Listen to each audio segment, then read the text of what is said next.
or the White Eagle team that faced off against Dalton Slam. I uploaded the VODs to YouTube, so you could check them out if you want to.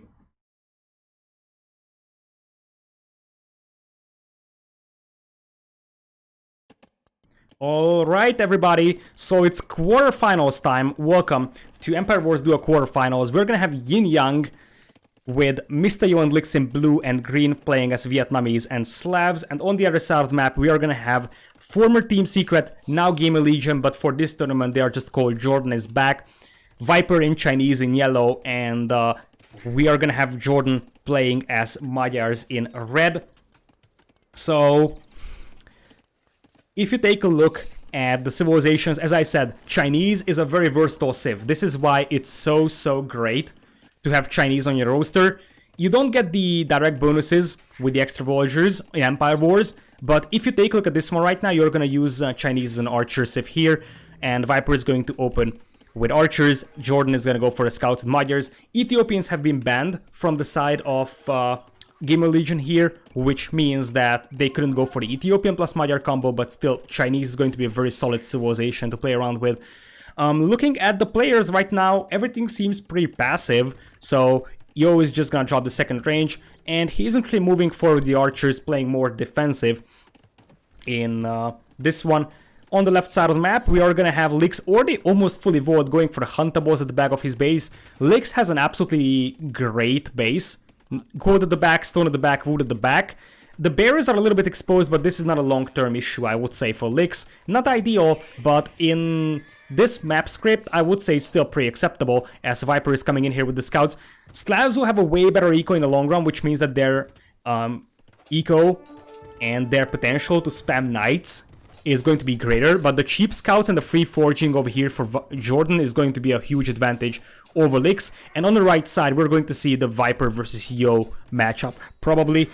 And as expected, it is Jordan scouts that are just clapping Lyx's scouts here. More reinforcements coming in from both sides. Right now, this is fine for Lyx. He's just trying to delay the attack of Jordan until he can wall himself up. He's almost ready with the walls on the left side, but that's 3 scouts coming in. One of them are pretty weak, so this is a fight that Lyx could potentially take. Spearman comes in here to help out.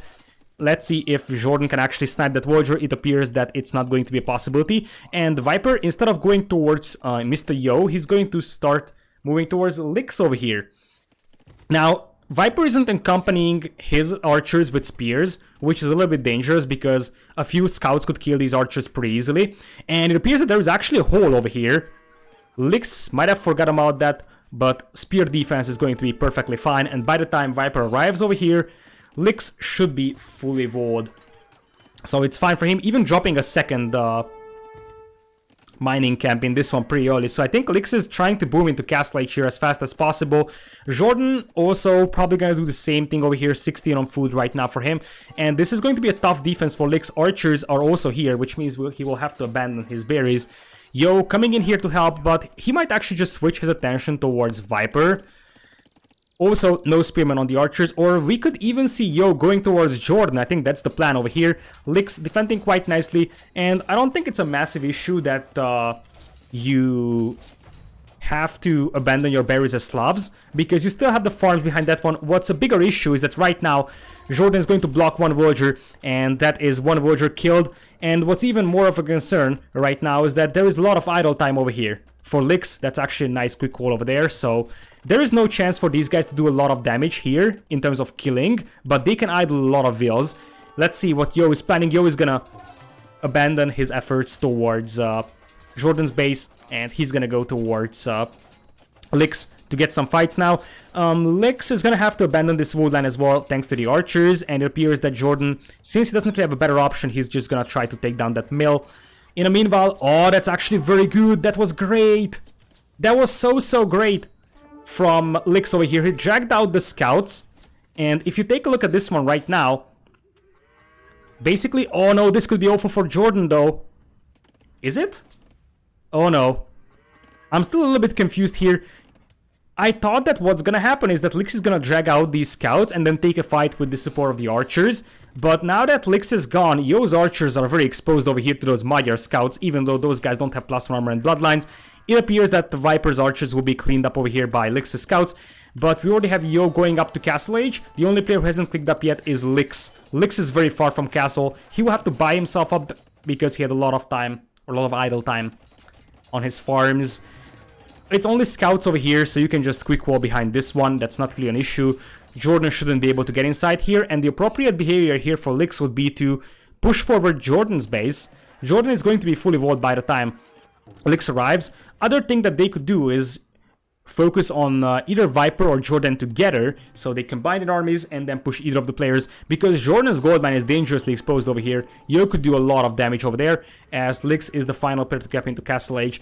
Scaleboarding on the way as well for Jordan, so his scouts are going to be great, and remember that Magyars will get the free iron casting, so the knights popping out from Jordan at the beginning are going to be way better than Lyx's knights. What Lyx has to compensate is a better eco. Now looking at the scouting of Yin Yang, they don't actually see the gold mine from Jordan, but they still know that there is some berries over here, and Yo is already here with the crossbows. In the meanwhile, Viper is gathering his archers back at home, and he will soon start moving towards his teammate, but he is still very, very far, and those crossbows could bash their way inside. And in the meanwhile, he's going for triple range archers apparently, early university for fast ballistics. Jordan trying to market wall this one as much as possible, even adding a blacksmith wall here, but scouts might just ran past the TC. That wasn't really the greatest of all fights, but in the meanwhile, scouts will still get into the gold mine of Jordan as he's trying to run away. Crossbows also picking off some scouts, and honestly, these scouts from Lyx are just gonna trade against Jordan scouts. Jordan now has the +4 attack on the scouts because of the free iron casting, but when the crossbows arrive, Jordan is going to be forced off from the gold, and luckily for him, he still has some stockpile, so he can pop out a few knights to fight this, and that's going to be great for GL here, because Viper's crossbows are here, ballistics are coming up for both players, but Jordan's gonna have quite a lot of +2/+2 knights here, so they can just easily overrun these crossbows. Viper's crossbows are a little bit weaker than the ones from Yo, because Yo has the extra HP from Vietnamese, and Jordan is gonna do second TC over here in the wood line. Meanwhile, let's see if Yo can take this hill and get a reasonable fight. Viper getting the cleanup over here against Yo. Viper has a pretty decent KD over here, 12-7 is the KD, and the light cav arrived from Jordan as well to get this round on Yo. He's gonna go for the light cav upgrade, because he still had quite a lot of leftover scouts. I'm not necessarily against that. And right now we're gonna have what appears to be triple stable knights over here from Lyx. So he's going to commit to this one. 1 TC play triple stable knights, but if you take a look at these knights, they're missing iron casting, something that Jordan is already going to have. And what's a bigger concern for Yin Yang is that right now Yo has 10 military and Viper has 25. Few more crossbows coming in here, and Viper doesn't really have a lot of defense back at home, going with 2 TCs, grabbing the third one as well. And in the meanwhile, it appears Lyx is also coming in here with the knights. Some crossbows back at home here for Viper to defend. And Viper with this many villagers on stone early on makes me believe that Chukanus could be a play pretty soon over here. Now, if Yo loops all the way around, he could actually kill quite a lot of villagers on that wood line, which would be nice. But in the meanwhile, I feel like Lyx is a bit defenseless against this aggression going on with TC number 2 just now. Only has a few knights over here though to clean this one up. I'm not sure if this is going to be enough. Crossbows arrived just now. Viper with a quick pause. There is probably a hole in between the house and the market though, so this isn't going to be perfect. Yo does have the extra armor and the extra HP, whereas Viper doesn't have those upgrades. So Yo does have better crossbows, but in the meanwhile, as I said, Lyx isn't really going to have enough here to defend. He lost 2 knights without taking basically any kills on the army of the Viper. In the meanwhile, again, Yo is unable to hit Viper's eco quite hard.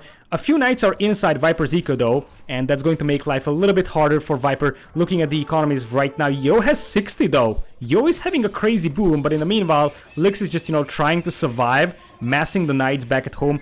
Remember that oftentimes in Empire Wars Duo, what we have seen was the cavalry player just going for a triple stable play and delaying, and the archer player just booming behind that one. Yo's got a crazy eco, 63 eco, and now going for quite a lot of crossbows, has 22 on foot, so Imp could actually be close as well for him. Now, again, Lyx is gonna have to run for his life. He did lose 1 stable, but didn't lose the knights, and that's what matters. as we're gonna have some reinforcements from Yo, and they're going to take this fight right now. Meanwhile, for Yo, he's going to lose this blob of crossbows. But still, at least Viper is behind in terms of villagers compared to Yo, and that's what matters for Yin Yang, I believe. And another stable goes down for Lyx. Things are getting heated up.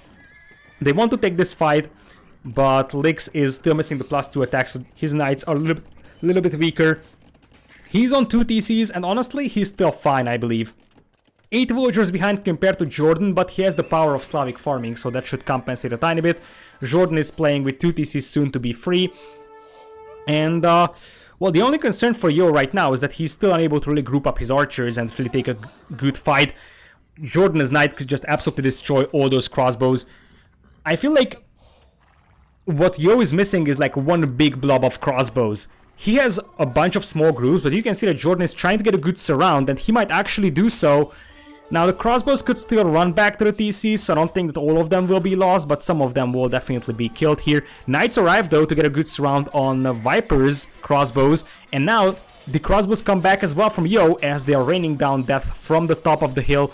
This looks like a pretty decent fight for Yin Yang over here, although the knights are slowly going down from Lyx, and there's still quite a lot here from Jordan. Look at that micro from Jordan, by the way, but I don't think it's going to be enough. A lot of those knights are still weak, so he's probably going to disengage and run away. In this one, he probably has to, I would say. And the question is, how far is Yo to Imperial? Looking at his eco, he's not super far away. Viper broke into his eco here, so he's gonna have to allocate a few crossbows to go back and defend. Adding a few villagers onto stone, so we're going to see a castle very soon, and probably Rattans in the long run. Horse color only coming in here right now for Lyx. Oh my goodness, not like this, Lyx. Horse color in mid-castle age.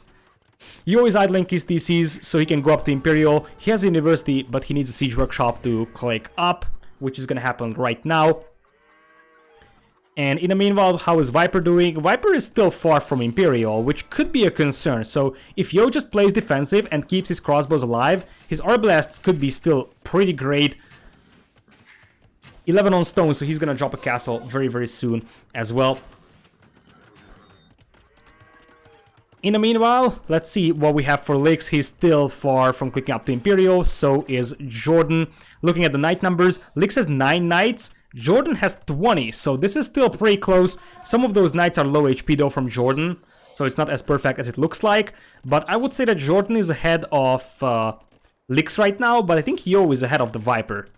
Yo might need to really fall back within his base, but I think this is the type of fight where Jordan could just commit to take down this TC, so this is very dangerous for Yo. If he can hold out for a little longer, those Arbs will destroy everything, but he could easily get trapped over here, and if he loses his army, he's pretty much dead. Because then Viper and Jordan are just gonna clean this one up. Yo really needs to make sure he doesn't lose that army, going in with defensive mangonel. In the meanwhile though, this is great. This is perfect from Lyx. He's raiding Jordan's eco, forcing Jordan to fall back, and this buys a lot of time for Yo here. Basically just the time he needed. Mangonel comes in here from both sides, and that's going to be castle facing castle. Let's see if Yo is going to react to the crossbows on the left side. Doesn't appear so.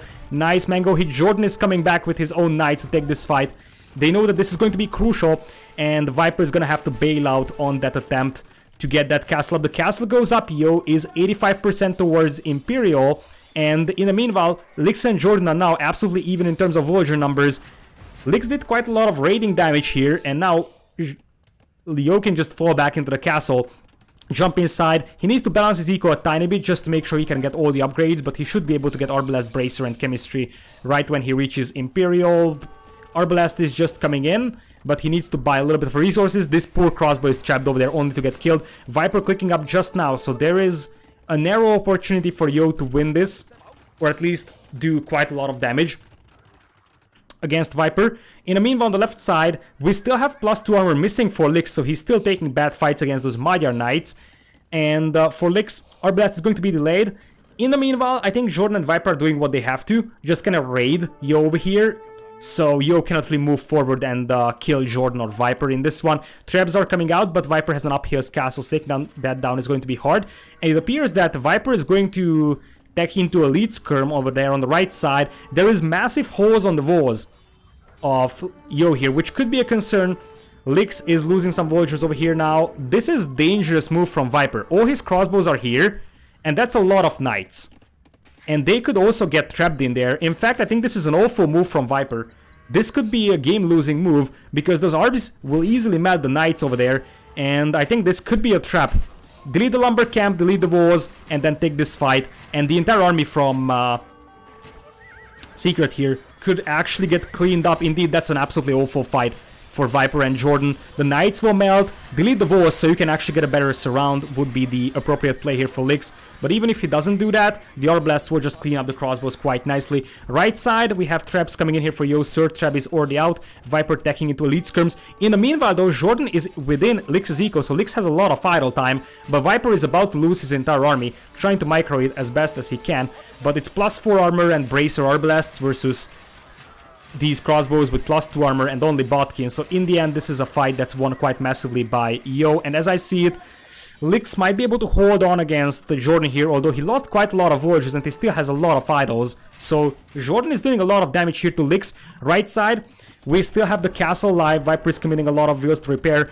Elite skirms from Viper, but now up him is in Imperial. So we are gonna have siege rams coming in very soon alongside quite a lot of Arblasts. And Jordan is still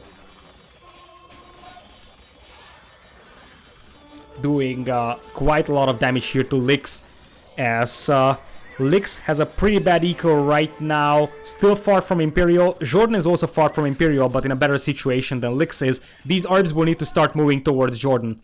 If these arbs move to Jordan, Jordan could die, because the knights don't really kill the arbs here in this large quantities. But in the meanwhile, on the right side, Viper could slowly take over, because he has elite skirms, he's gonna have the arbs as well. The castle is still standing, but Viper has to commit a lot of stone to repair this one. Meanwhile, these arbs really need to do some damage to Jordan here. I love that Jordan is healing up his knights. Very important that Jordan is getting close to Imperial. I think that GL, or Jordan is back, is actually in the driver's seat now. Knights are coming in. This could be a great fight for Yin Yang. The problem is that Lyx is actually close to clicking up as well. In this case, I think that this is an even match. I thought that Lyx is a lot further away from clicking up, but I think Jordan is going to click up in a matter of moments, and I think Lyx will do so as well. That's an ambitious goldmine location, and Lyx only has 7 military, but in the meanwhile, Yo has a way larger army than Viper. The problem is that Lyx has nothing to defend with. Jordan can just run inside with all those knights and literally kill Lyx's eco. And Jordan has a way better eco than Lyx. I feel like it was a mistake from Yo to bring all his artists back. And that's the problem right now for Yin Yang. They don't have anyone that can really move fast across the map and help out. This is why you're trying to hit the cavalry player, because if you do that, the archer player has a slow-moving army, and it's going to be very slow for him to help. Look at Lyx's eco dropping down to 75. Viper is still holding this castle. That's actually a great hold from him. And in the meanwhile, Lyx is losing a huge amount of villagers. His eco is like nowhere even close to Jordan's eco. I think the win condition for Yin Yang here has to be that Yo kills a lot of villagers from Jordan before Jordan gets to Imp. Because if Jordan gets to Imp, he's gonna have free Blast Furnace here, and he's gonna have +4 armor Cavaliers, soon to be Paladins, over on the left side, and Lyx is not even in a position to take that fight. They're slowly cleaning this one up, but these arbs need to move forward and fight. But even if that happens, Viper is pushing Yo on the right side. We are gonna have paper money coming in here, one of the fancy team technologies that are still useful. And as I said, Yo needs to start moving forward and deal quite a lot of damage over here. Now, Jordan has a lot of knights, and he's not suitable for taking this fight right now. A lot of those are low HP, and you want that +4 armor and cavalier on those before you take that fight. Viper also switching to left side, but he could actually bump into a castle here. Jordan getting a castle up on top of this hill, but it's going to be realized by Lyx, and Viper can't really get in here to take this fight. That's going to be a concern for Jordan. Jordan trying to run back. And you can see that Viper is also coming in here to help. Meanwhile, I see trade is being set up by our European players. And on the left side, Lyx is up to Imperial. He's at 19 literally. Jordan's at 41. That's a massive differential. And Magyars will also have the Paladin. Plus, as you can see, it's going to be +4 armor coming in very soon. Yeah, I also think that GL is in a better spot, because if you just look at the map position, they are having much better map control, but the army and eco numbers are what really stand out. Both Jordan and Viper have better ecos than their respective enemies. So, Yo is at 108, Viper is at 134. Lyx is at 100 pop, Jordan is at 150. He's gonna have Cavalier and +4 armor coming in here alongside Blast Furnace as well. So that's a lot of knights, and he can also upgrade to Paladin, whereas that's not really a possibility for Lyx. So in late game, the Magyar Paladin will just easily beat down the Cavalier from the Slavs. What you have with Slavs is a great eco to support a lot of Cavaliers, but you have to win the game before Paladin kicks in for Magyars. And yeah, by the way, this castle is potentially game-winning castle by Viper. I'm just gonna point that one out. Siege Rams are on the way as well for Viper, but Cavaliers on the right side, and that's a lot of Cavaliers that could run straight into Viper's eco. Viper is heavy onto skirmishers, and apparently Lyx is just gonna go and raid. It's kind of still a stalemate in the middle, which means that if you can get some good raids in, you could still turn the game around. Lyx's eco is still pretty bad behind this one, but if you can kill some villagers here from Jordan and Viper, things could change really fast. Heal advantage on the side of Jordan as well. Again, I feel like Secret or GL's castles are just so good. And look at Viper being a good teammate. He's gonna bring his trap over here to Jordan's side, so they can take this castle down and force Lyx off from this gold mine. In the meanwhile, we could see these Cavalier diving into to snipe the trap. Jordan still far from Paladin, but he's getting there. And Viper's gonna lose this castle in the meanwhile. And honestly, I think the play here will be to run into Viper's eco. Because the problem for Yo right now is that his orbs are just dying to Viper skirms. And here we go, we have a big fight. Still no Paladin for Jordan. And I think this is actually a fight that Yin Yang is winning. Jordan is trying to get a good surround over here. The Cavaliers are even in terms of quality, but that's a lot of skirmishers for Viper. Oh, it's so tough to call, and it appears that Yin Yang might be running out of juice here. Are they? I think they are. Reinforcement Cavaliers are coming in here as well, but I think they're slowly running out of juice. If you take a look at the military numbers, they're still just better for GL, and it appears that this is going to be the first official victory for Gamer Legion clan in competitive Age of Empires.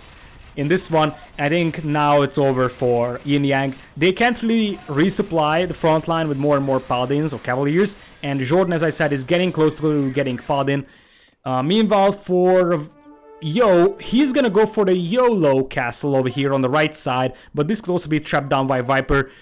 Yo probably knows that they are actually in a bad position, and here the concern is, as I said, that Viper has skirms, so he can push back the skirms from Yo, but guess what? Yo has Imperial skirms, so Yo could also go for that.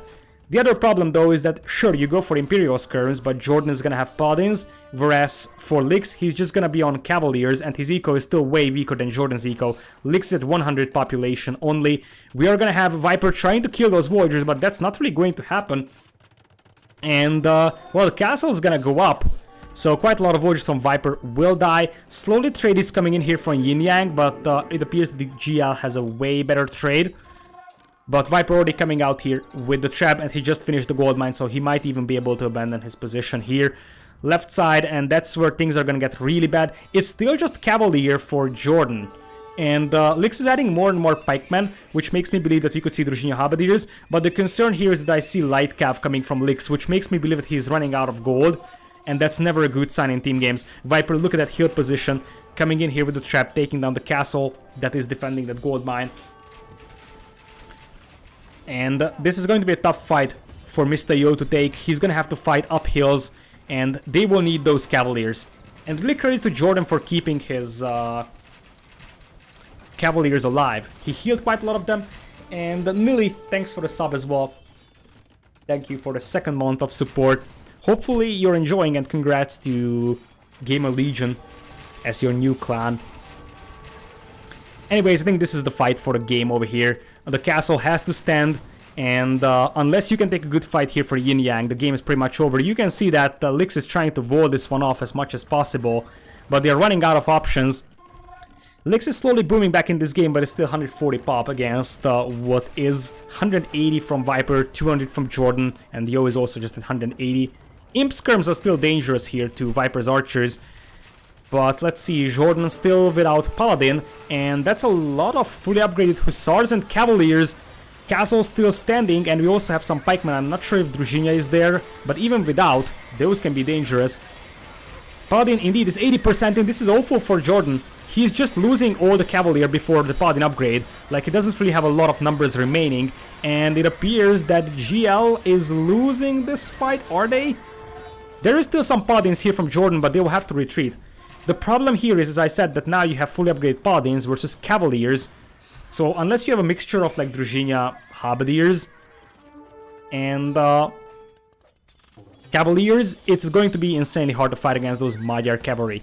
On the other hand though, we're gonna have Viper. He's also trying to wall this one off here on the right side, as Yin Yang is really trying to drag this out to be a super long game. And, well, Viper is losing quite a lot of villagers on gold. 49 still on gold though for Viper, and that's a big blob of siege rams. Imperial skirms will be way better than Viper skirms in the long run, but if Viper has more gold, and overall if GL has more gold, then they will just be able to steamroll this game with gold units. It appears that Yin Yang is preparing for the very long games in this one. Viper, look at this. This is so nice from him. 2 orbs on the right side, just denying the walls as much as possible. And now the trade is seemingly even. We're gonna have quite a lot of Paladins rushing in here, though. I mean, these stone walls aren't really worth anything if you can just rush in here in the middle. I think that's the plan. Lyx with the quick walls. And, oh, look at that. Look at Jordan just denying that quick house wall over there. Market wall again denied by the Paladin, and the villagers stopped constructing. So the Paladins might actually slowly stream in here. Still no Halberdier for Lyx, and he doesn't really have any fast moving cavalry to catch up with the Paladins, and now the Paladins will start roaming free in the food eco, roaming free in trade eco, and Lyx is already kind of low on population. A hit to the eco like that could actually finish them off in this one, I believe. And now it's even worse. Imperial skirms against Paladins will just get absolutely torn apart. Yo is trying to get the best out of those imp skirms as he can, trading it off against the Arbs, but the Paladins will clean this one up pretty easily, and Yo is gonna drop in military quite massively, and what's even worse is that the trade is going to be absolutely destroyed, which means that Lyx will be kind of left with the option to go for Hobbs, but those will be picked off by Viper's archers. Nice Imperial skirm raid over here on the right side by Yo, but that alone is not really going to change things, and Lyx is dropping in population quite rapidly in this one. I think it is in the hands of GL. It looked solid for Yin Yang for some moments. Yeah, look at this on the left side. All these siege rams, they will just march straight into the trade, knock down the markets, and Halberdier is finally in, but that isn't really worth anything if you're facing off against 2 canoes and Arbs. Lyx is trying his best to raid, as Abducted Platypus is also dropping a sub. Thank you for the 2nd month of support, AP. Thank you so much as well. And, well, it appears that Lyx is now down below 100 pop. They're trying their best, but this boat has already sailed away. Especially once the siege rams arrive over here and finish the markets, then the entire trade eco is gone, but we might not even see that. Look at the Paladin bluff from Jordan, and Jordan played extremely well in this one. So I have to say that Jordan played just as good as Viper in the first game. Didn't really make any major mistakes, did a very good job of keeping his knights and cavaliers alive. So he really outplayed Lyx in this one. And right now Lyx is just slowly dying. Look at all the red and yellow dots across the map. And remember that if you just remember the draft, the Chinese team didn't really have a lot of good cavalry civs, and as I said, that might backfire here. Slavs are great until you have to fight with Paladins, as Malko is also gonna sub. Thank you so much as well for your sub. Your contributions are all really appreciated. So yeah, lacking Paladin, this is why I'm always hesitant to say that Slavs are a great team game cavalry civ, because their eco is amazing, and until we are talking about Cavalier versus Cavalier or Knight versus Knight, as AK97 is also gonna sub, thank you so much as well for you. So until we're talking about Knight versus Knight or Cavalier versus Cavalier, Slavs are way better than the majority of the civs. But the lack of Paladin really backfires here, and that's just going to mean that Paladins will beat you in the long run. It wasn't necessarily about the difference between Paladins and not having Paladin though. I feel like the problem was that Lyx was just consistently harassed, lost quite a lot of villagers, and Jordan was ahead of him in eco quite massively in the majority of the game. So Lyx, 20 buildings lost, 1 destroyed. His KD isn't that great either. He was pressured quite hard in the entire game, and that kind of showed. Look at that. Lyx's population was just very low for the majority of the game. Alright, and oh, there's actually an emote. Jordan is back, GL win. Indeed, believe it or not, what you have seen over here is the first ever competitive Age of Empires victory for Gamer Legion clan. And let's see if they can keep this one up. I'm pretty sure there is going to be a substitution, because it appears that what we are going to see from GL is all the players playing, which means that we could see TaToH subbing into either player's side. Last round when they played, we have seen all combinations. So we have seen Viper+TaToH, we have seen Jordan Viper, and we have seen TaToH Jordan. So I wonder what the next is. If you take a look at the home maps, so Yin Yang has Golden Pit or Twin Puddles as their home maps. I would say they are probably gonna go for a Golden Pit. And we are going to take a look at the draft over here. Jordan with the raid. Thank you so much, Jordan. Welcome, everybody. Congratulations for the win over here, and congratulations for your, well, new clan. So thanks, everybody. Welcome from Jordan's stream. I think this also answers my questions. I guess Jordan is not gonna play any more games today. So Viper and TaToH will be jumping in here. Still, Jordan is 100% victorious in this tournament so far, so that's quite cool for him. Magyars are gone, and Chinese are gone for GL.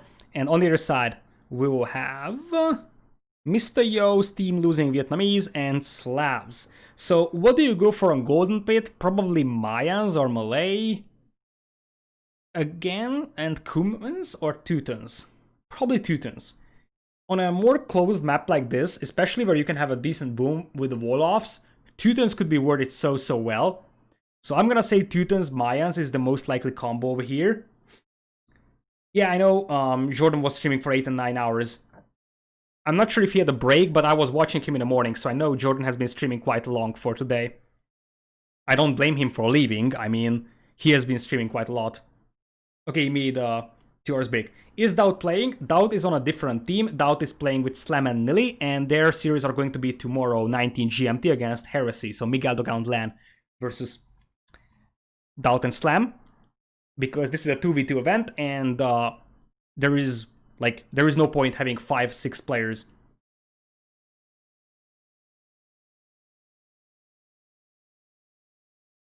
On a team for 2v2. So if you're interested in TaToH series, check back tomorrow 19 GMT, because they will be playing there as well. So I would say Mayans Teutons is likely combo. On the other side,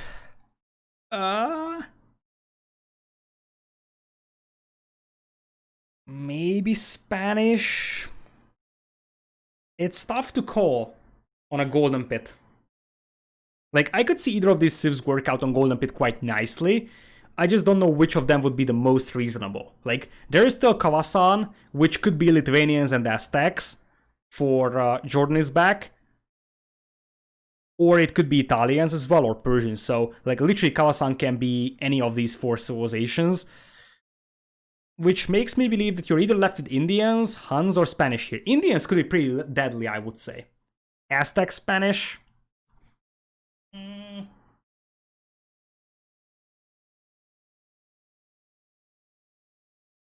Aztec, Spanish, I don't like that. Spanish is okay, but I would say that you probably leave Aztecs for Kawasan. The reason why you do that is because on Kawasan it's very easy to pick up the relics, and the Aztec bonus is a team bonus, so it's really useful to have Aztecs over there. In fact, Aztecs and Lithuanians are a really deadly duo on Kawasan.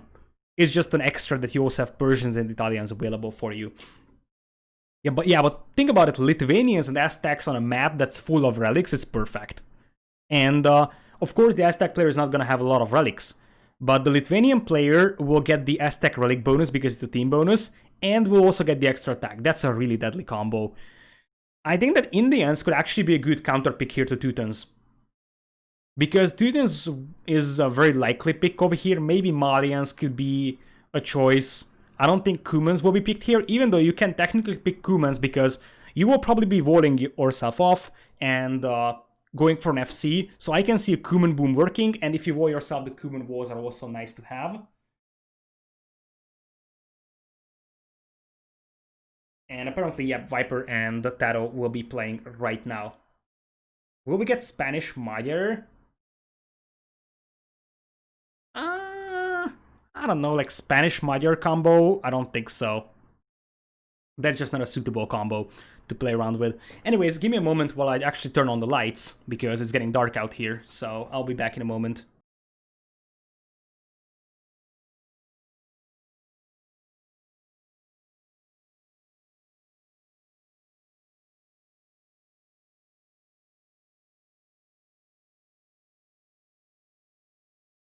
Alright, so now we're back, and if I'm not mistaken, the game is starting, so we're going back into the lobby, and let's see what's up over here on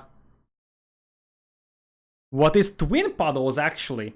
So they're not going for Golden Pit as their first home map. This actually is a little bit surprising here.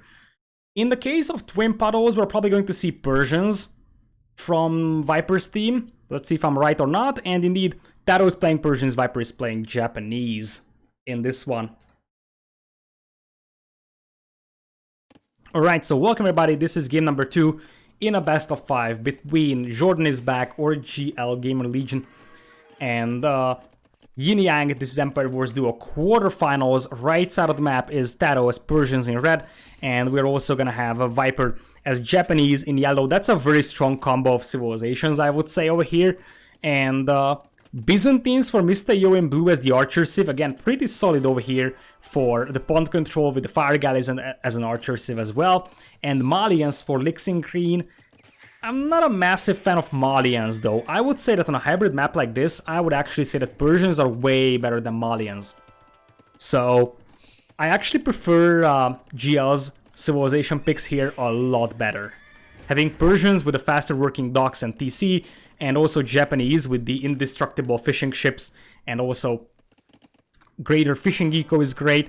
The Byzantines pick is fine here, but I believe that the again, Yin Yang is going to be missing a good cavalry civ, as so we have TaToH moving forward, attempting a Voyager snap. Nice quick calls over there from Mr. Yo.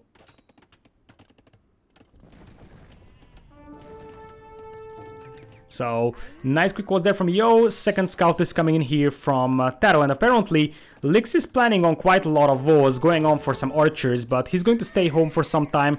And in the meanwhile, on the right side, we're going to have a very aggressive dock here from Viper, right in the middle of the pond, as he's sending one archer forward alone. By the way, if you just take a look at the left side on the map, it's cavalry civ against archer civ, right side as well, cavalry civ against archer civ. So this is where you really want to have some spearmen alongside your archers, because if not, then this is going to be awful. And you know what I would love to see from Viper? If he can just keep these Vols open for a few more moments with the archer and the scout, he could sneak the Voyager. Yes, exactly. Exactly what I was thinking. The problem is that the scouts will come back, so this is not gonna happen. But are they gonna come back? Are they gonna come back and see the Voyager from Viper?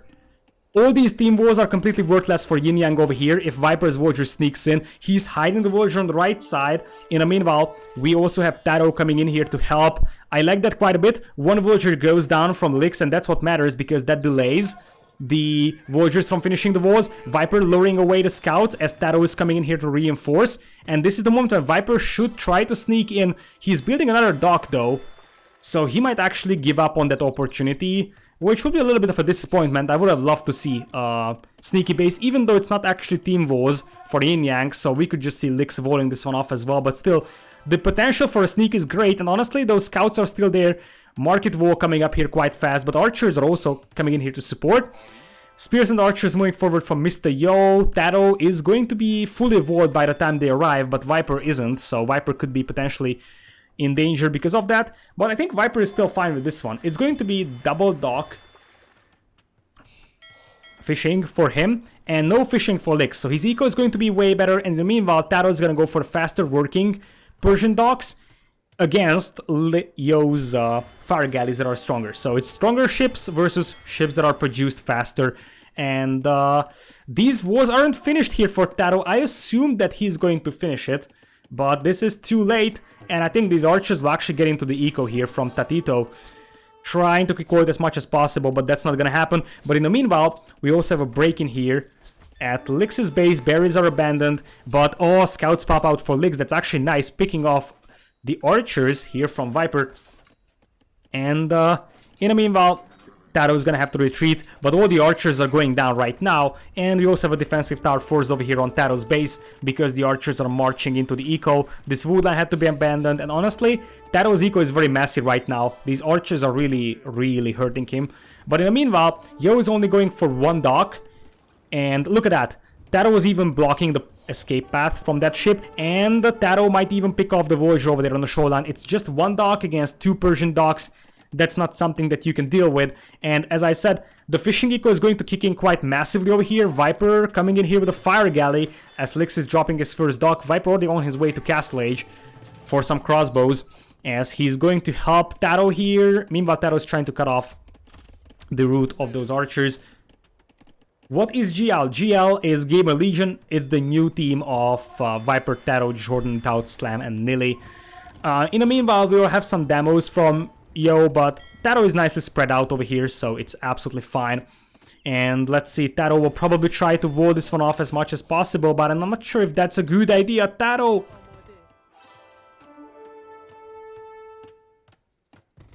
In the meanwhile, scouts are also coming in here for Lyx. There is some defensive spearmen from the Viper, so he should be able to hold against this one. Let's see if he's gonna quick wall these guys here. Apparently not, so the scouts are still just gonna continue running around. Hegemon 90, thanks for the Prime sub. Welcome. Thank you so much as well for your support. And it appears that indeed Lyx's scouts are just unable to do any damage over here. The majority of them are dead now.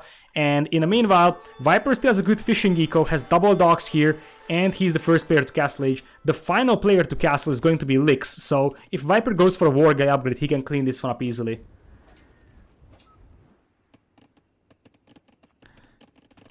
Anyways, cleanup over here, Viper is helping out TaToH just to make sure TaToH is not suffering from massive amount of eco deficit. And honestly, as it seems, TaToH is just fighting on the water and basically playing boom behind this one and probably unleashing the knights only later on. As, well, Viper is just gonna say, okay, whatever, that spearman can be killed by one archer. Anyways, there is actually a hole on Viper as well. I'm not sure how that happened. Probably a villager was picked off while it was constructing the wall. So the concern here for the Chinese team is that Lyx is just going to click up into Castle Age, and this is going to mean that his knights are going to be quite a bit delayed compared to the knights of TaToH. And TaToH is also Persians, so his knights are dealing a lot more damage to archers, so Yo could be exposed to this aggression quite hard. Yo, on the other hand, is actually close to doing a fast imp here, which would be a very surprising but decent move, I would say, from him. He doesn't really have a lot of gold, but I could consider a fast imp here from Yo a real possibility. A second dock is here for Lyx, but still he's in Feudal Age against Castle Age ships, so fighting this one is going to be pretty bad.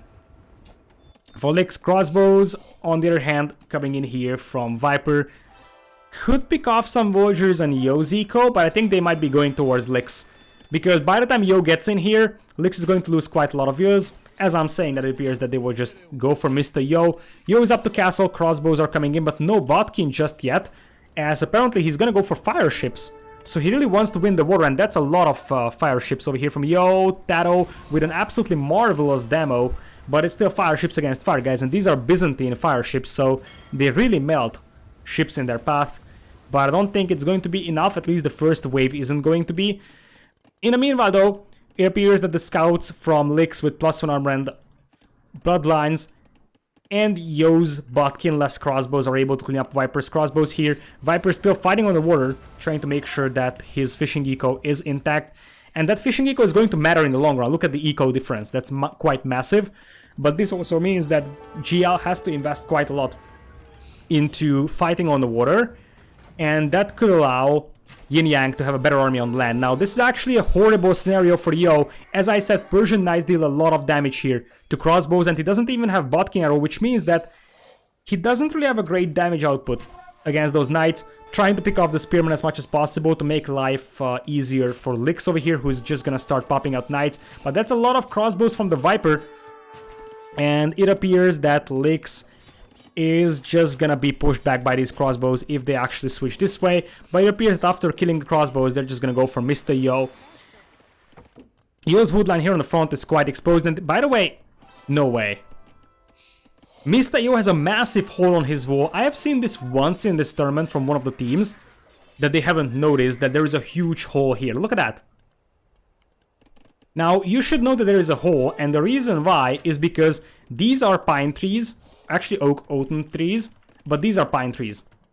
So the different tree types means that there is actually a hole over here, and that's not something that Yo knows about.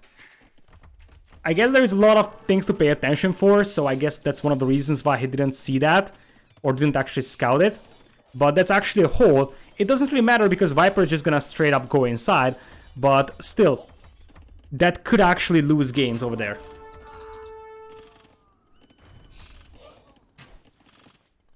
Anyways, at this point, Yo is gonna take the water back, but what is Yo gonna get from the water? Basically nothing. TaToH had quite a lot of fish for quite a time. He lost it, fine. His eco is still okay. But in the meanwhile, Yo is losing quite a lot of villagers, and Yo is gonna have the water, but until he can capitalize on his fish boom, it doesn't really going to matter, right? Knights are coming in here from Lyx to take this fight, +1, +2 on those. Only +1 armor on TaToH's Knights. TaToH's Knights are horribly under upgraded, so this could be a great fight for Lyx over here. Should be able to clean this one up relatively easily.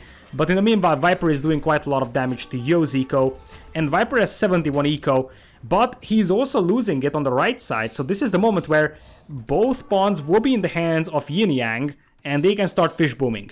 But this also means that Viper and TaToH can just give up on the water and now completely focus on land, saying that, okay, we got quite a lot of resources from water, now let's start booming on land, and Persians will still be great at that, and in the meanwhile, we're gonna have Knights taking some fights over here. Still missing the extra attack is TaToH, which means that his Knights aren't as good as the ones from Lyx. But looking at Viper, he had a quite decent food eco, so I actually thought that he's going to be close to Imperial, but apparently nope. He's just going for triple TC Villagers, and he's at 80 eco, which is by far the best in the game. And apparently we are seeing more and more camels here from TaToH to deal with the Knights. TaToH's got a great boom as well going on, 67 villagers. Yo's at 70, but he could lose a few over here thanks to those crossbows.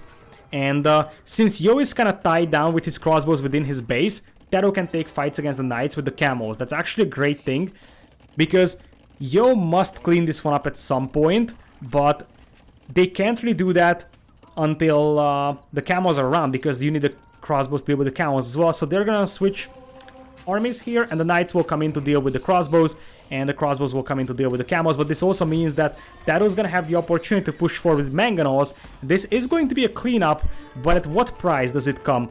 Because in this very moment, Yo is gonna get pushed hard, but remember, he's Byzantines, he's actually pretty close to clicking into Imperial, and that could be an idea for him. Mango shot misses the target, and Knights could just flood out and kill that Mango. In the right side, we have a Viper apparently retaking the pond over here with his new fire ships, so he's going to continue to fish boom. 88 eco for Viper, by far the best in the game. Mangonel dance on the left side, and it appears that TaToH is just gonna run away from this one for now. And as I said, the concern here for GL is that Yo could go into Imperial. He has a university and he has a workshop, so it is just a matter of a bit of food to click up. He's idling his TCs to do so, so Yo is gonna go Imperial.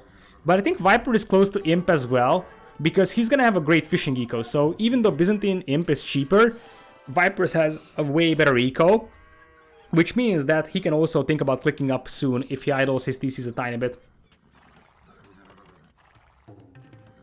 Viper TaToH versus Leary and Hera, how insane would that be? That could only be in the finals, because Leary and Hera on the other side of the brackets. So looking at TaToH, he is far from Imperial. Viper could have clicked up to him, but he decided to go for Thumb Ring and the eco upgrade, so he went for Handcart, he went for Gold Mining, he went for Thumb Ring. And this is where it gets dangerous for Yo. He invested a lot of resources into the imping, and while he's not up to Imp, he's actually vulnerable to the crossbow push of Viper, and Thumbering crossbows over here could really do a lot of damage here to the Byzantine player. In the meanwhile, Northern Pond is still in the hands of Mr. Yo. And I love this one as well. Using the fire ships to clean up the walls means that even though TaToH is technically fully walled, there is going to be an opening over here for armies to go in. And Manganose coming out right now. Monks are just healing the knights over here, so you don't lose as much HP. And we have some nitrates coming in here from Lyx. Yo is 80% towards Imperio very soon. I think TaToH will be able to clean this one up. But in the left side, we are gonna have a decent fight for GL, even though that is one monk down. Yo needs to keep this army together. So right now he kind of has to fall back, take some losses, and make sure that he can actually upgrade this army to Arbs. And it appears that Lyx is also going into Imperial here, with definitely weaker ecos. So both secret players have better ecos than their respective counterparts. But on the other side, we are gonna have two imp players very soon, and neither TaToH nor Viper are imping. Viper is getting close, but if you take a look at TaToH, TaToH isn't even close to clicking up into Imperial. And that's actually quite awful, I would say, for GL over here. Because in imp, things start to get a lot faster, to be honest. If this gets into Arblast and Siege Ram, that could be pretty lethal, and the distance is very short, so all you need to do is just drop a few Siege Workshops over here and push forward like this much over here with Arbs and the Siege Rams, and things could get really bad. And this is also going to be awful for Viper. Those Knights will get a great surround on those crossbows, and also the Arbs from Mr. Yo will absolutely tear apart the entire army of Viper just before reaching Imperial. Worst possible scenario for Viper over there, losing his entire army before Imp. And in the meanwhile, TaToH getting close to click up to Imperial, but doesn't really have a huge army. And some of it is camels, which mail to Arbalest. This is the moment to shine for Mr. Yo. He needs some Siege Rams, which is pretty expensive to do, or a castle to start trapping down this castle over here. He's just starting to send villagers to stone, so it's going to take some time until he gets a castle. He needs a few, at least capped rams. You need to start pushing this one while you can. Your Arbalest will melt the knights of the opponent, so either TaToH takes some very, very bad fights, or he's gonna start losing ground and losing buildings. Thumbering is coming in here for Yo first. So that is going to be an excellent combo, and it appears that Viper is gonna start team walling this one. In the meanwhile, on the right side, Viper is also imping, but Viper has 24 army, Yo has 36. Viper only has a slightly better eco, as it appears that Lyx is trying to stop this walling from happening. Look at that, him blocking. And in the meanwhile, I think Yo is picking off the villagers. Look at how smart Yo is. He's not killing the army, he's killing the villagers. Manganose coming out, misses the shot. And we're gonna have a great fight. What Yo needs to focus on is killing the camels, and this is the problem for the TaToH. He cannot upgrade his army here. He kind of has to run away. He either takes a very, very bad fight, or he will have to just run back home. And in the meanwhile, 300 stone in the bank for Mr. Yo. Chemistry is also there. And, well, TaToH could lose quite a lot of army here, because the knights will just run inside and start killing his stuff. Defensive castle coming in here from TaToH. But those knights will just run inside, and think what the plan could be for Lyx is just to run in here, kill villagers, and Yo will just cut off the route here from TaToH. Let's see, Viper going up with Arb though, and this could be a great trap here as well. Because if Viper can take the hill with his own Arbalest, even though he only has +1 armor against +4, he could rain down death here, trade off the archers. But it's Cavaliers now for Lyx, who's also up to Imperial. The only player not in Imp is TaToH, and he's going to lose quite a lot of those knights before they are actually upgraded to Cavaliers. As I said, TaToH has to take a bad fight here. Remember, those are Persian knights, so they're actually dealing a lot more damage to the archers, but it's still Cavaliers from Lyx, and they will just destroy Viper's army. But they are Persian knights. Look at the Persian knights killing the Arbs here. They are really doing the damage, and being Persians here might actually be the difference maker in this fight, because normally Arbs just melt the knights. It is still low military for TaToH and Viper, and Yo is able to replenish his army. He again has 25, and there is still quite a lot of Cavaliers. This would be a moment where Lyx should just run into Viper's eco, I would say. Trade is already being set up. By the way, speaking of trade, I would have imagined Spanish being a decent civ for this map, because the trade route is pretty short over here. So having the extra efficiency on the Spanish trade is great, and apparently Yin Yang is not thinking about the trade. One thing that's very important with this map, you don't have a lot of mineable gold. In fact, you have a lot less than Arabia, which means that you need to start adding trade a lot faster. And that could be a problem for Yin Yang. They're not even close to getting trade up. They still have some gold to mine, but suddenly you might need to switch into trash units, and that could again swing the power back into the favor of TaToH and Viper. In this one, more arbs are coming for Viper, but I think they need to do more damage than just killing TCs here. They need to run inside and indeed take these fights. Cavalier versus Knight, the perfect fight that you want to take. TaToH is also going for Cavalier now, so things are getting evened up, and apparently it is Lyx who is going to switch into Champ's cards, which is a decent decision, I would say, because remember that there is not a lot of gold on this map, so being able to play with Champ's cards that don't really cost a lot of gold is great, and in the meanwhile, the distance to cover isn't really big, it's a pretty small map, which means that the Champ's cards don't really have to run around.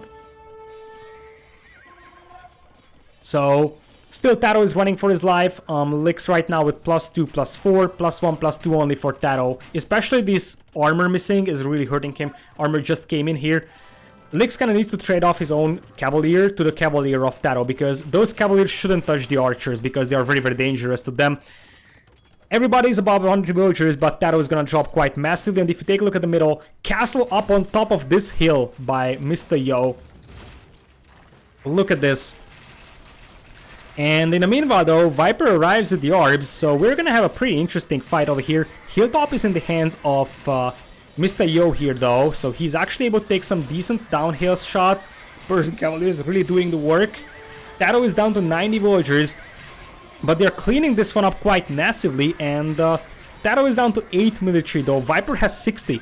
Remember that slinging is allowed in this game and in this tournament, so TaToH could easily swing Viper over here, but still, it's 90 villagers for TaToH, which is not great. Luckily, Persian TCs help rebooming, but right now it's not looking great. He's losing the front of his base, and now those are siege rams, trebs coming in there, and as I said, since TaToH doesn't have a lot of cavalry, Lyx is gonna have all day, all night to just destroy Viper with Champ Scars. Apparently he stopped tacking into them, so he's continuing with Cavaliers as much as possible. And with the castles going down, Yin Yang is getting close to evening the series out here. Looking pretty solid, I would say. PC, again, exposed. And yeah, problem for TaToH is that it doesn't really have a lot of great map control here. Meanwhile, left side pond is also in the hands of Yo, so TaToH cannot really go for fish. Viper still has quite a lot of fish, and it appears that Lyx wants to wall this one off. I love this single war galley from Viper that is going to deny these walls over here, but still look at this push on the left side, and here comes the Byzantine trash, and if there is no cavalry here from TaToH, then the Byzantine trash is going to be excellent. Elite skirms against Viper's Arbs, and you can see that TaToH is forced to go for scouts because that's all the gold income he's having. You can tell that he needs a lot of gold, and finally we're going to see Lyx tacking into Champ Scars, and apparently Yo is going to start pushing with skirms and siege rams on the right side as well, probably, because he's getting more and more ranges up. Siege rams slowly going into TaToH's base. They're trying to go for this gold mine, but they could potentially take down the TCs over here, and indeed the traps will be set up to take down the town centers. Hussar is in for TaToH, but I wouldn't really call his eco great right now in this very moment. And as I said, this is just gonna get worse and worse because Halberdier is coming in here from Mr. Yo. And one of the reasons why Byzantines is great on this map is because this map doesn't have a lot of gold, which means that trash units are actually extremely important. So Lithuanians can be great here because they have good trash. Byzantines are amazing here, for example. And we will have a big fight. And indeed, Jordan is, I don't know, probably having his dinner, and he's like, dude, I just stopped playing and you start losing? What is this? Because indeed, right now, GL would actually have 0% win rate without Jordan in this series. And it doesn't seem like they are actually going to win this one. They're holding slowly, but I mean, Viper is going for elite skirms, and Lyx is going for Champ Scars. And another castle coming in here from Mr. Yo. Again, On the hill, great positioning. We're gonna have Halberdiers from Mr. Yo, Elite Skirms from Mr. Yo as well. And just look at the right side. Soon Siege Rams and Champ Scouts will start running in. Potentially Farimba Light Cavs could be a decision. There is already Farimba in, by the way, for Lyx, which means that his cavalry is also way better than TaToH's cavalry. Those Farimba Cavaliers could just absolutely annihilate this entire army. Persians with Commanderan crossbows could be an idea, but they still die to Elite Skirms. Indeed, Commanderan Persian crossbows are pretty nice for this map with the low gold. I totally agree with that one, but that alone is not going to win you the game. You need some sort of cavalry here. And the Malians is also great, because there is a huge chance that this is going to end up in a skirmisher-heavy late game, which means that Champ Scouts will just thrive against that. So, Paladin is coming in here for TaToH though, but he doesn't really have a huge amount of Cavaliers over here. He needs Paladin though, because if he's not going for Paladin, the Farimba Cavaliers will be better. So, it's kind of a must-have right now. Trade is pretty much even for both teams. But in the meanwhile, on the right side, we have Rams probably popping out from Mr. Yo here very soon. Castle is up, and this is a Byzantine castle with almost 7,000 HP here. And yeah, heavy camel indeed for Lyx. Farimba heavy camel is going to be amazing. TaToH, on the other hand, is going to go for light cavalry. It's probably just trying to do some damage to the trade, and the trade is very vulnerable over here. TaToH still holding this hill, and Paladin is almost in. Hoarding's on the way for Yo. He's gonna have 8,000 HP on those castles very soon. He just wants to keep that castle alive. Right side, it appears that this is just going to be Farimba Light Cav dealing with the Hussars. They will deal with the traps at least for some time, but still a few Siege Rams could just knock down the walls here quite easily. And on the left side, here come the Persian Paladins, and remember, Persian Paladins have extra damage against archers. Orbs are also in here. Missing Blast Furnace is TaToH, which really hurts. Blast Furnace is just gonna come in here, but I think that TaToH and Viper might have enough to win this fight. It's very tough to call, as TaToH is losing quite a lot of Paladins, and they might need to draw back here with this army. 8,000 HP on that castle, 3 traps shelling it, but it is still standing. But it is Lyx dropping in terms of military numbers. He's down to 28. And if TaToH can start massing these Cavaliers, it could quickly overrun the entire map. Yo's Arabs are completely exposed to all those Paladins from the Persians, and there isn't really enough Camels. And the Camels will still match to the Arblast of Viper. The castle is trying to pick off the Arabs as much as possible, but all the Arabs are going down from Mr. Yo, and GL is slowly taking the military lead in this one. They're still behind in score, but the score is just basically dead even in between the two. And I think Yo is gonna lose this castle. He cannot repair it any further, as TaToH is coming in with more Paladins and Light Cav. Viper on the right side, still holding this one. Slowly, the Malian pikemen are breaking into his base, and I still believe that Lyx could actually make this one very, very hard for Viper with Champ Scars, where it appears that GL is striking back. Amazing defense, yeah, absolutely. And now they have their trade up, so they can actually keep adding Paladins in this one. And also, if you take a look at the right side, Viper is striking back. Lyx is down to 25 military, the lowest in the game. Yo has 60. Quite a lot of them are Hobbs and Arbalests. In the meanwhile, though, we do have some Camels breaking into the eco of Viper. Viper and TaToH now with the score lead against Yo and Lyx. And remember, these wars are still unfinished thanks to the War Galley that denied the walling over there. Left side, we will have Yo again with a counterattack, and that's quite a lot of Farimba Camels. And Viper doesn't really have a lot of Arbs over here. So if he loses the Arb, the Farimba Camels will absolutely steamroll him, and also there is quite a lot of Halberdiers. I think that TaToH is gonna need Commanderan crossbows, and judging by the upgrades, getting ballistics and fletching, I believe that he is gonna add Commanderan crossbows in this one. On the right side, we are gonna have more and more Paladins though from TaToH. The wars are still not up, so a few Paladins into the trade could actually cause a lot of disaster here for Yin Yang, but also TaToH is losing all the Paladins to the Halberdiers. That's just not great. That's just not great by any means. And, well, there is some raids from GL, but this is still anyone's game. In fact, I feel like the direct push is way better from Yin Yang, but the defense has been stellar from GL so far. And now there is quite a lot of Hussars running in here, and they just need to knock down a few trade cards, and suddenly this entire push collapses for Mr. because he's on a very, very gold-heavy approach. He is so resilient. He's just gonna say, okay, I'm gonna make that castle again. Viper again with the orbs here, but orbs aren't really enough against the siege rams. Free traps setting up, and that castle isn't finished, which means it takes a lot more damage than it is when it's finished. If you take a look at this one, he's going to lose half of the HP with that castle before it even goes up. The free traps here for TaToH are gonna deal huge damage, but how do you stop that blob of arbalasts and siege rams? That's the question over here.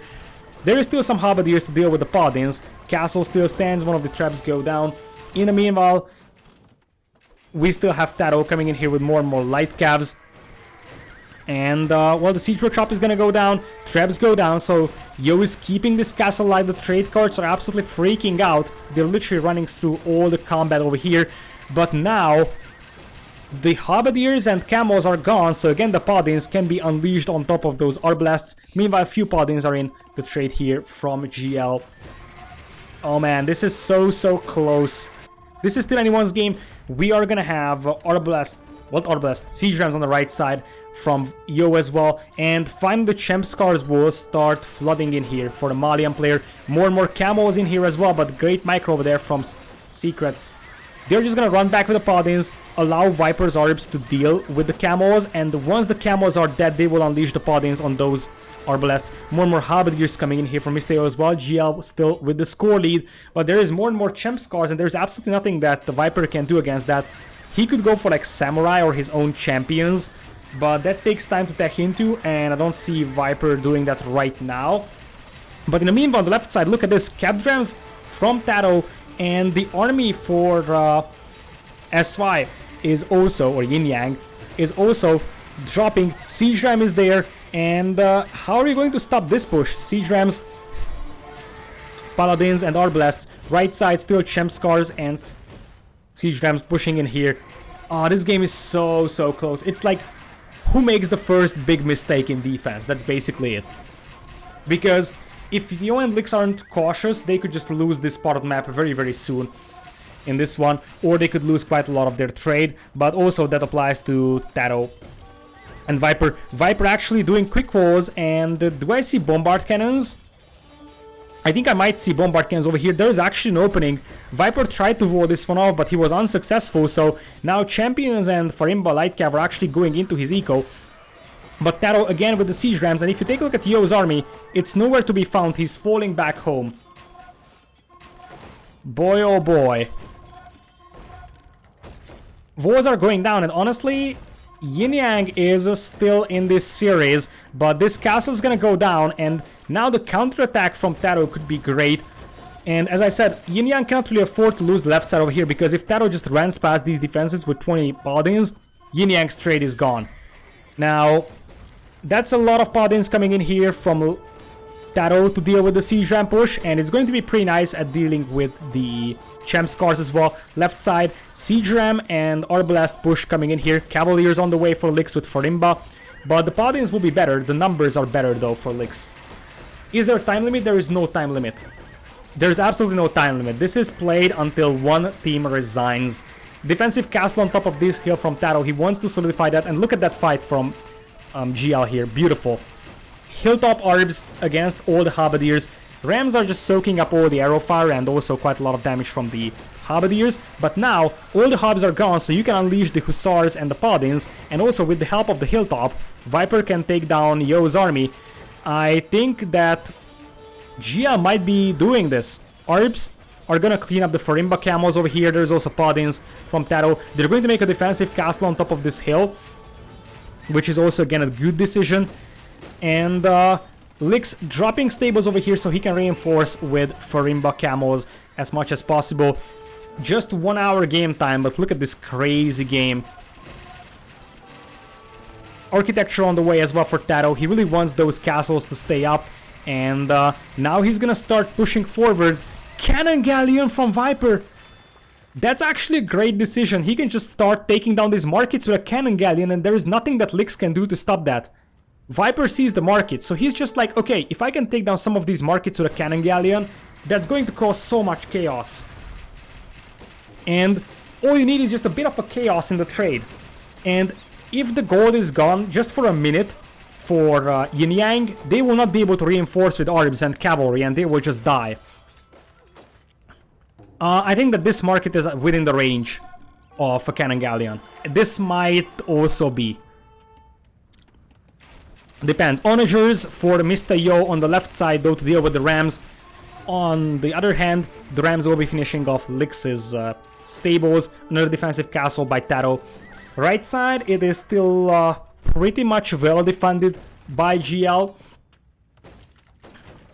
And, well, all those Rams will be going down, I'm pretty sure, though. And TaToH could lose that castle. It's also 7,000 HP castle. Heavy Scorpion, one of the rare additions that we're going to have over here. More Paladins are coming in. And let's see if Viper's gonna go for a Cannon Galleon. He's going for Galleons over here against the Champ Scars, apparently. TaToH with some stables on the right side to help defend against the Pikemen plus Camel plus Champ Scar push. Left side, here is a big push. TaToH, beautiful micro with the Bombard Cannon, snipes down one Onager. And more Heavy Scorpions are in the party here for TaToH. Guard Tower also for Viper, and he's going for Elite Cannon Galleon. So Cannon Galleon wasn't a misclick from Viper in this one. It definitely wasn't a misclick.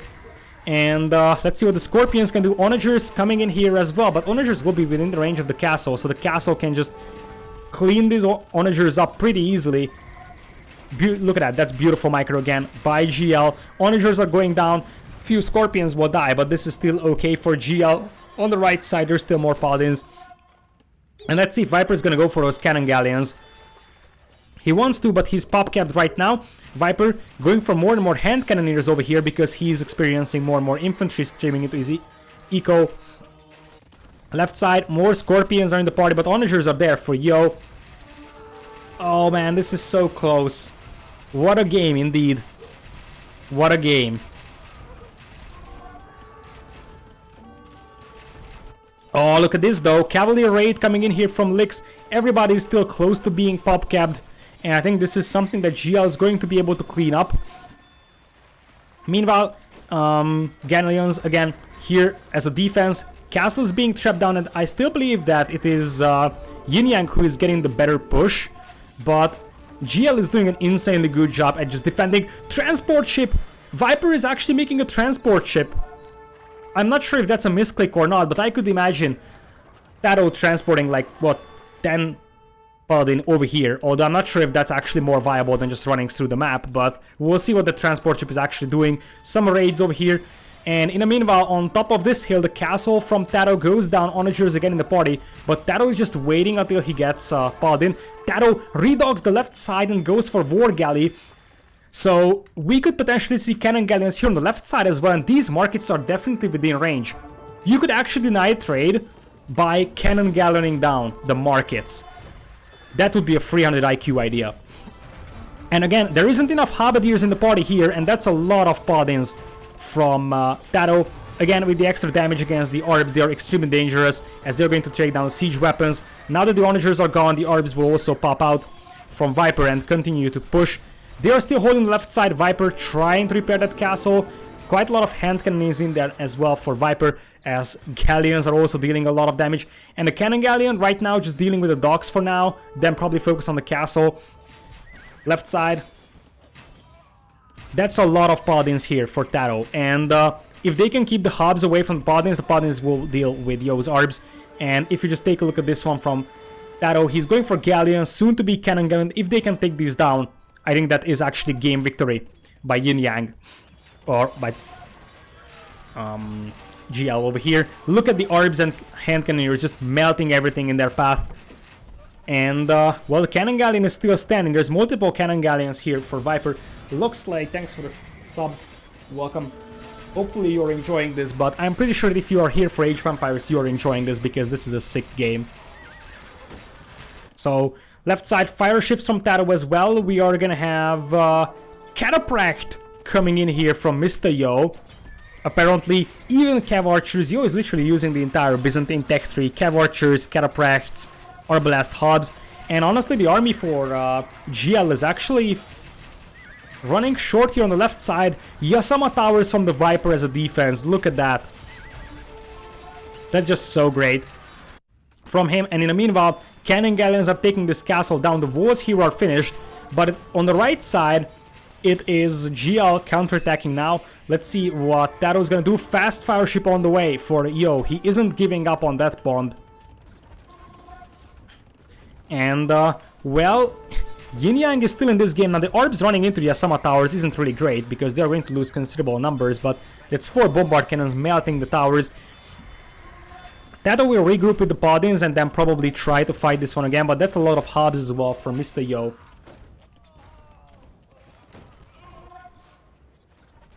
Meanwhile, right side, this could be the deciding factor, honestly. Something that breaks the stalemate. We even have Murder Horse coming in now.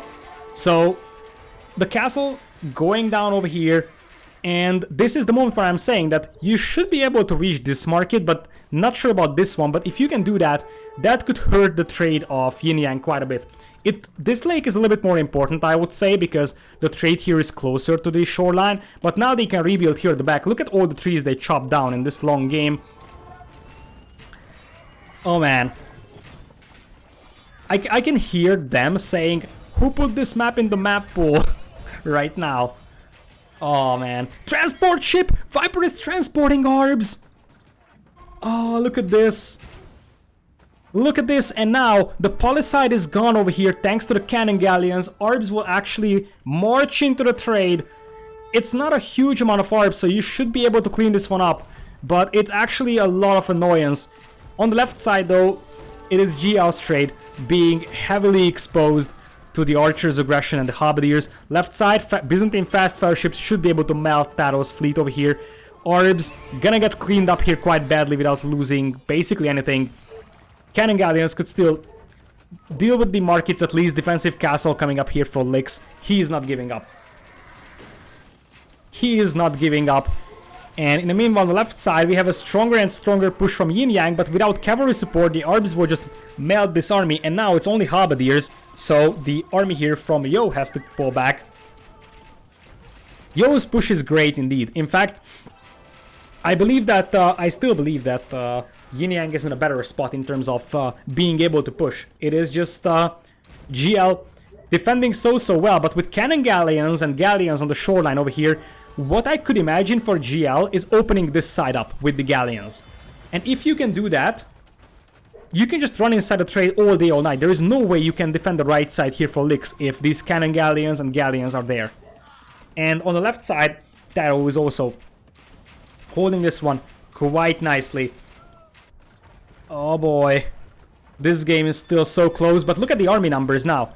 TaToH is at 50 paladins, Viper at 75, Yo also has a pretty decent army. Big fight on the left side, chiropractors being unleashed over here on top of the orbs, and they actually do area damage, remember that, so they are great against clustered up archers.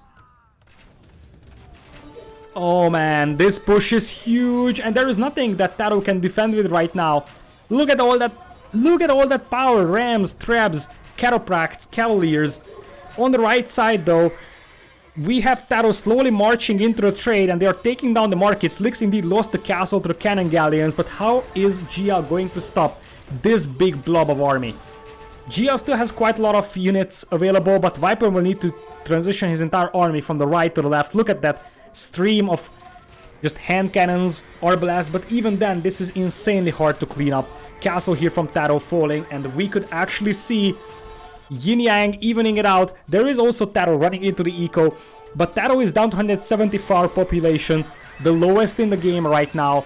This is a huge push from Yin Yang, and it has to work, because if not, then their right side will be dangerously open. But I'm not sure how GL is going to win this.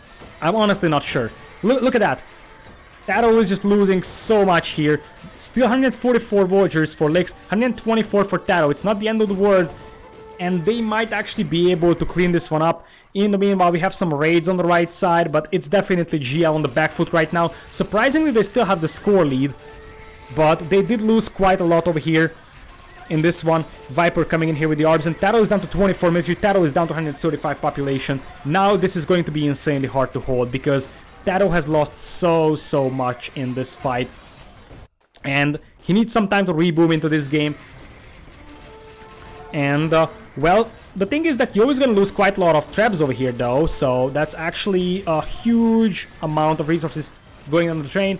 But TaToH loses another castle, so right now the trade for GL is totally exposed and TaToH is very low on military numbers. Yo also winning the top pond over here in this one. Let's see what Viper can do. They opened up the southern part of the map, but it doesn't really matter right now because the left side is just so open for raiding. So here comes another fight. That's not a lot of catapracts though, so Viper might be able to hold with the Arbalest. Viper has 81 military. That's the best in the game, and they are still holding this one barely. Meanwhile, just a few random paladins running in here for TaToH could be great, because then Yo could also lose some eco. Oh man. Look at this defense from GL. Just look at this defense. TaToH is coming back from the hell. 25 military, 120 eco, but he's still coming back into this game slowly with the paladins, and he's also doing an excellent job raiding. Just a few paladins, but they are doing so much damage here. Look at this. All the villagers going down here on the left side. Makes you focus there. Another batch of Farimba camels and cavaliers coming in here, and this could again be dangerous for the Viper. Right side paladins coming into the trade though, and this is very exposed right now. Lyx is trying to ward this one off as much as possible. We have a transport ship from the Viper with onager cutting. This might be the play of the game and the play of the year. Look at this. I can't believe what I'm seeing. This is a huge push from Yin Yang on the left side, but I think they might be able to defend against this one because they are closer to reinforce. But, oh man, I mean, this is actually, I'm not sure how much this is going to help, but it definitely could. Oh man, on the left side though, look at the armies. 82 army for Yo, 55 for Lyx. Viper and TaToH has 27 and 54. They don't have enough to fight this one, but a few good onager shots could turn things around. You need some onagers here for Viper indeed. Onagers, that could actually be a big hit on top of those hand cannoneers, as the paladins will finish off the onagers for Yo here. Yasama towers are still doing a lot of damage to the orbs there, but GL is slowly losing trade, and both of the GL players are now down beneath 160 population. Unless a miracle happens here, I don't think this is going to work. They are slowly getting over on the left side. Look at this. I don't know how they're going to stop this one. The towers are still helping quite massively, but they're just getting overrun. TaToH is down to 27 military. Both of them are 150 population and dropping consistently. They are not giving this one up just yet, but their trade is going to be in ruins very soon. Yasama towers are great at holding though, that's something to point out. So this is a very costly push for Yo's team, and if Viper can somehow deal some damage to the trade here with his orbs, then things could change very fast, because then both teams would lose their trade. But at this point, GL is... Look at the Viper. Viper is down to 75 eco. TaToH is down to 140 in population. I don't see this happening. I don't see this happening. And this means that Yin Yang could actually take game number 1 over here. Viper taking into elite skirm, but Farimba Cavalier will actually clean this up. TaToH at 2 military and 85 population. What a game this was. Holy smokes. 1 hour 17 minutes with Empire Wars starting.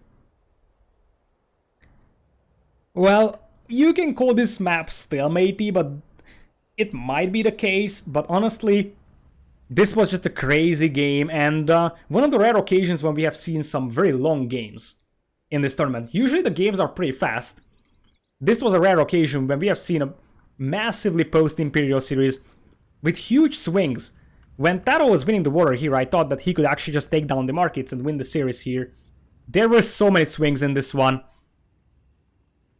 And, well, that is worthy of a stat screen. Best 2v2 game you have ever seen. Then you haven't seen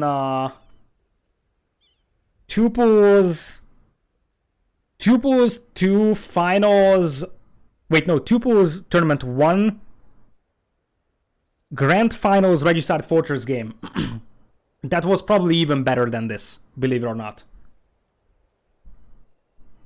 But yeah, this was an extremely good 2v2 game. Viper 1,100 kills, 600 deaths. Crazy. Yo, 108 buildings killed. And just for context, this game was 1 hour and 17 minutes. And Yo was up to imp at 23 minutes. This was basically an hour game time in imp. Viper 4,000 gold from the relics over here. We have 3,000 as well from Lyx, so that was pretty even. I want to check out the gold income. Lyx had 42,000 gold, that only 25. His gold eco was just rated so badly. Oh man, and also Viper had to sling TaToH quite a bit as well. So one of the reasons why TaToH was able to reinforce his paladins is because Viper actually stunk 6,000 resources. That's crazy. That's just crazy. Thanks for the follows, everybody. Welcome. Welcome. And, well, that was game number 2. Again, thanks everybody for the follows. So, right now, we're gonna go into game number 3, and this is going to be GL's home map. And, GL's home map is either Kawasan or Golden Stream. Now, Golden Stream is the only map that hasn't been played in the tournament so far. 9,000 watching Empire Wars Duo. I'm not sure how you get that number, but it's pretty cool. Captain Urge, thanks for the bits. Thank you so much for the bits. And thanks everybody for dropping the follows and sharing the love. I really appreciate all the support. Hopefully you're enjoying. And this is just the beginning, because there's a lot more to come on this weekend. On the weekend, we'll have the semifinals tomorrow at 19 GMT. We have Miguel Dogao and Lan versus TaToH and Slam. So if you're a fan of TaToH, you might want to tune in at 19 GMT tomorrow, where we're gonna have TaToH and his friend Slam. Potentially Nili might actually play, I'm not sure, I have no information on that. But TaToH, Slam, and Nili versus Miguel Dogao and Lan. Again,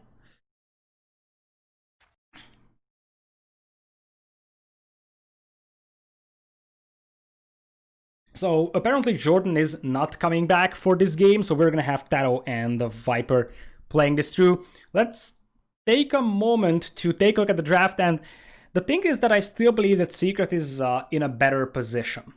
The reason why is because if you take a look at the civilizations with Persians, Japanese gone, we will have Byzantines and Malians removed. So, oh, Hera is actually casting this one. That's pretty cool.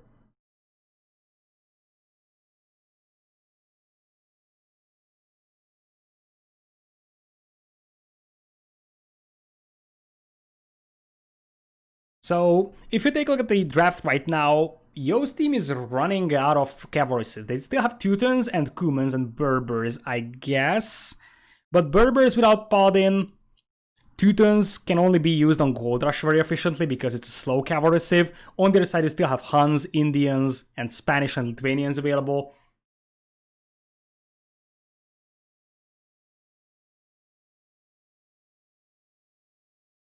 So, oh, it's actually pretty cool that there is other streams. So basically, my policy is always open streaming because I firmly believe that it's better if, you know, viewers can watch their favorite caster cast the event.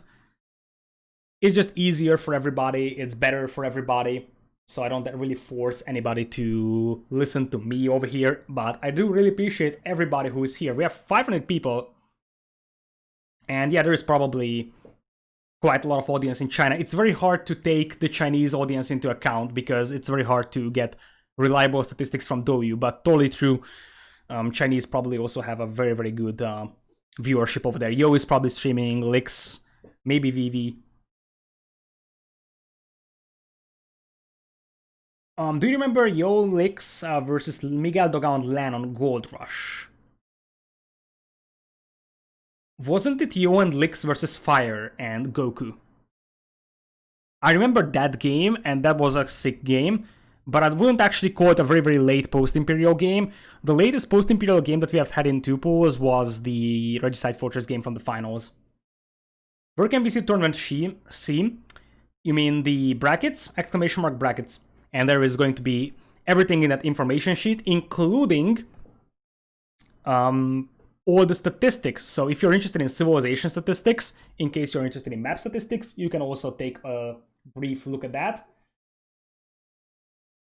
Apparently, Viper is the one who's taking like a few minutes break here. I don't blame him. I honestly don't blame Viper for taking a break here. Others might do as well, but I only have Viper stream open right now. Yo+Lyx went for the trade on Gold Rush and never to the center. I don't remember that game. I'll have to look it up. But you have good memories. So, I can't even remember what I casted yesterday, but people are like, oh, do you remember this and this game from this tournament? I only remember very specific games I casted or I've seen in my life. So, like, for example, the ECL LAN Oasis game is still one of my all-time favorites. Anyways, we're going to Kawasan. So, here is the chance to get Lithuanians and Aztecs on a map where all the relics are in the middle. Yeah, the ECL LAN Oasis game was pretty sick. I remember I was watching that live on Place. Alex, were you there on ECL LAN? I think you were there, right? Okay. I think I remember you. Like, meeting you.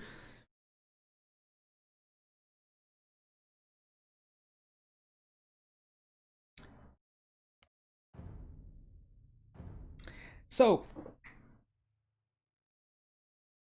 let's go. It's funny because some people don't remember me from ECL LAN. Like, Debbie said that Debbie didn't know that we actually met at ECL LAN, but we actually did. But we will have game number 3 over here. Yin Yang versus GL.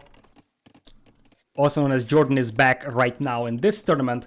And we're gonna have Mr. Yo on the southern part of the map in blue for Yin Yang as melee. And we're gonna have Teutons for Lyx in green. So Teutons are still a great civ here because it's pretty much narrow choke points and small place in the middle to fight. So the slow cavalry is pretty strong over here. Other thing that's pretty nice is that your knights will be better than the standard knights of the opponent, and it's also very hard to convert them, which could be a factor if you're facing off against Aztecs, which seems to be the case here. TaToH with Aztecs on the left side in red, and Viper in Lithuanians in yellow. So Lithuanians and Aztecs on a map where you have 5 relics here in the middle.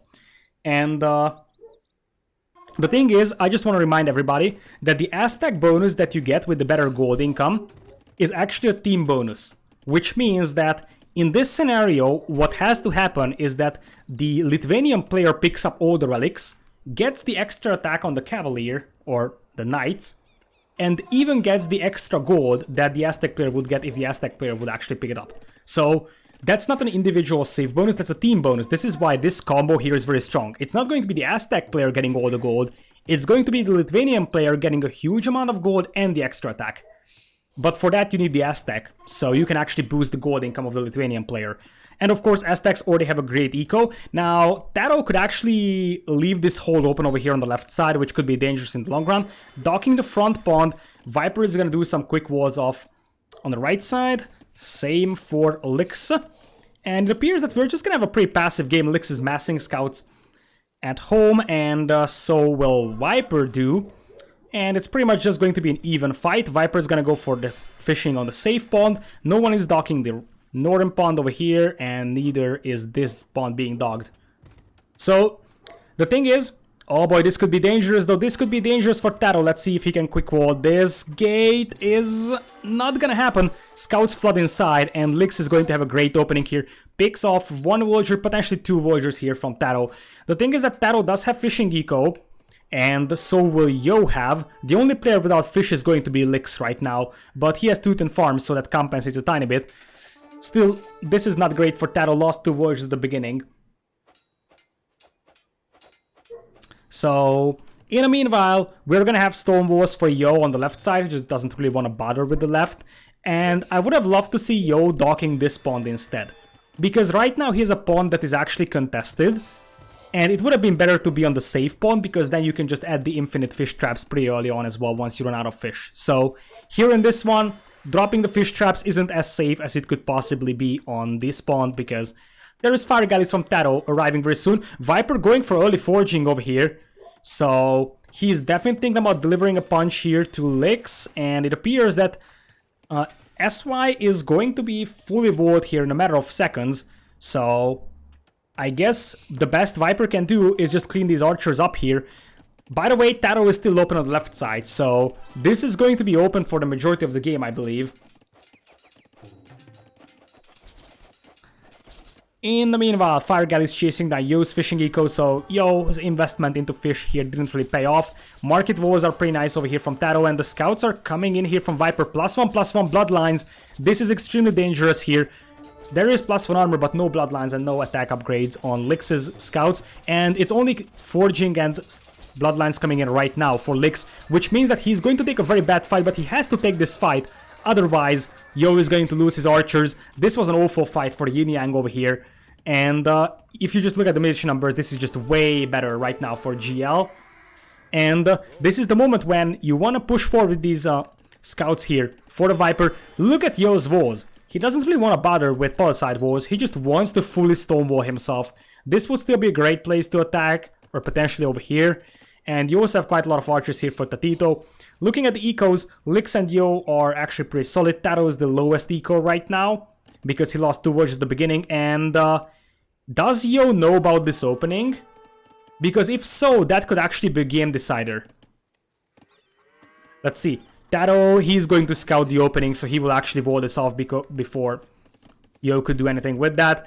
And, well, it's a clever idea from Yo to stonewall himself. This way, these scouts aren't really going to bash their way in, and the only player who is not up yet is going to be Yo, but he's melee, so he can afford to click up a little bit later. TaToH is eventually going to wall that one off. So both players will be more or less fully walled in this one. Alright, so the best thing that Viper and TaToH can do with their army right now is to try and bash their ways through a house or so. Defensive tower is forced on Mr. Yo, so I guess that's an achievement from TaToH and Viper, because then Yo will need to mine a little bit of more stone. But clicking up to Castle just now is going to be Mr. Yo. Right side pond also in the hands of Viper, so Viper is gonna fish boom on both lakes, 49 voyagers already. That's actually pretty nice, and this house is slowly going down, defensive tower is up. No need for a market wall over here from Mr. Yo. Viper isn't really able to use that scout for a lot, but there is one very, very important thing here. Look at who controls the middle right now. As a second stable is coming up right now for Viper. Right now, it is GL controlling the middle, which means that this is the moment for Viper to go forward with the monastery, pick up the relics, start flooding knights, and he could potentially have +4 attack knights very, very fast over here. Now, it appears that Lyx actually wants to dog this one. Let's see if Viper is going to realize. He clearly sees it, but I wonder if he's going to notice it, because there is so many things to do. We will have a team wall in the end, and there is the monastery from the Viper. Needs to start going for the knights immediately. And he even goes for a light cav upgrade. I like that, because light cav will actually give him a little bit more buffer and time to pick up the relics. And then this is going to be insanely hard for the Yin Yang to fight. Viper trying to stop that voyager, but that's not gonna happen. So Viper could actually lose this pond. There's a fire galley already out though. Nikov is gonna drop a host. Thank you so much for the host, Nikov. I really appreciate it as well. This is some crazy series, by the way. And here comes the first monk from Viper, picking up the relics. That's +2 armor, already with forging. Imagine if that is going to be 4 relics in the hands of Viper. Now, remember that these knights from Lyx here are stronger because of the extra melee armor. But, on the other hand, the crossbows from TaToH can just really camp in these tiny little corners in between the berries. So, this position is very well defendable with crossbows. And if you just use those crossbows right, there is nothing that Lyx can do. The crossbows from Mr. Yo are needed over here to take this fight, but if you take a look at Viper's Knights, it's already going to be +2 attack, +2 in a matter of seconds. Oh boy. Oh boy, this is getting rough for SY, I believe. Now, Viper could even lose this pawn on the right side, doesn't really matter that much, I believe. What matters is that they have the middle, and also Aztecs have a great eco, so Viper, while he's picking up the relics, TaToH is on free TCs, and also Viper's gold income is going to be crazy because of those relics. So it's not just the extra attack that you get, it's also the extra gold that you get. Hey Ashley, hello! So let's see, right side, apparently Viper is gonna give up on that pond and focus in the middle. Boy oh boy, 10 plus 5, soon 10 plus 6, and Viper is also gonna have a huge amount of gold income, which is going to mean that his imp time is going to be crazy as well. Viper, on the other hand, is also gonna go for 4 TCs, boom. Viper is playing this one very, very greedily, but he can afford to do so when his knights are literally World War II tanks. Here it is, 10 plus 5, and it doesn't matter that you have the extra armor on Teutons if you still don't have enough to stop those Lithuanian knights. Boy, this is going to be a disaster over here for Yin Yang, I believe. Those knights are just so strong, and the gate is actually kept open. The knights will just rush inside, and they can still do quite a lot of damage. Look at Viper keeping the gate open with that one knight, so TaToH can also come in here with the crossbows. That's going to be all the crossbows going down from Mr. Yo. In the meanwhile, knight reinforcements are coming in, but the knights from Viper are still just so much better in this one. Eco is also better for Viper and TaToH, and Yo is losing huge amounts of villagers, down to 48. The crossbows can camp down this gold mine, and Viper can just easily take this fight against those knights because his knights are just so much better. I could imagine a Surge Stable from Viper, indeed that is the case. Surge Stable coming up, and he hasn't picked up the final relic because this knight probably killed the monk. But look at also Viper's gold income. He's got crazy gold income thanks to the Aztec bonus, as Yo, all those villagers just dying in the middle of nowhere. It isn't looking great for Yin Yang, and what also matters is that Lyx is also open from the back, so we could just see those faster Lithuanian knights outrun the knights from Lyx and just go to the back of the base. Clear civ win, potentially, but it is a civilization draft, and if you remember the draft, neither Lithuanians or Aztecs were banned, and neither of them were sniped. Do +4 Lithuanian Paladin beat Elephants 1v1? I don't know, I don't think so, but it's not even their role, because if there is Elephants, you just ram past them with the Lithuanian Paladins.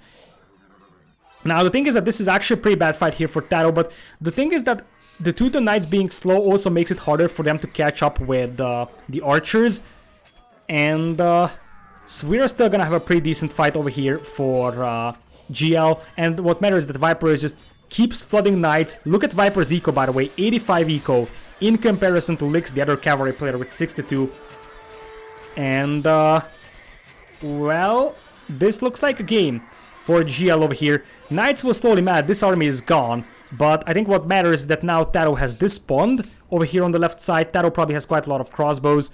TaToH is actually going to Imperial over here on the left side, whereas Viper is not going imp, he's just flooding more and more knights.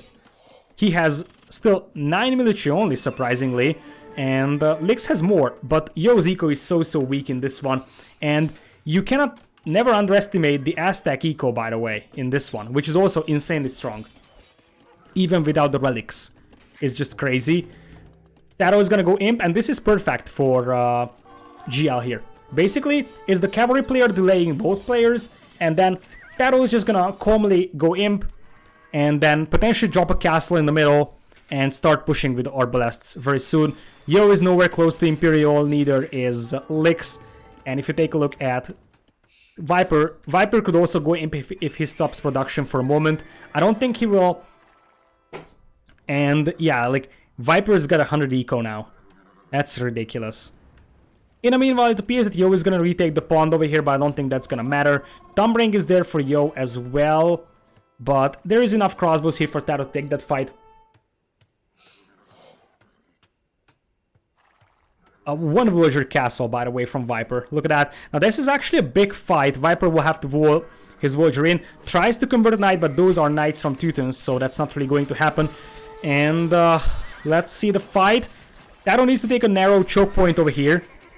to be able to take that. And I don't think that TaToH has Tumbling. So his crossbows are actually weaker than the ones from Yo here, and TaToH definitely doesn't want to lose them. Same for Viper. They might need to bail out on this one. This is an interesting decision to make because both TaToH and Viper are imping, but are they going to risk losing all the relics in the middle?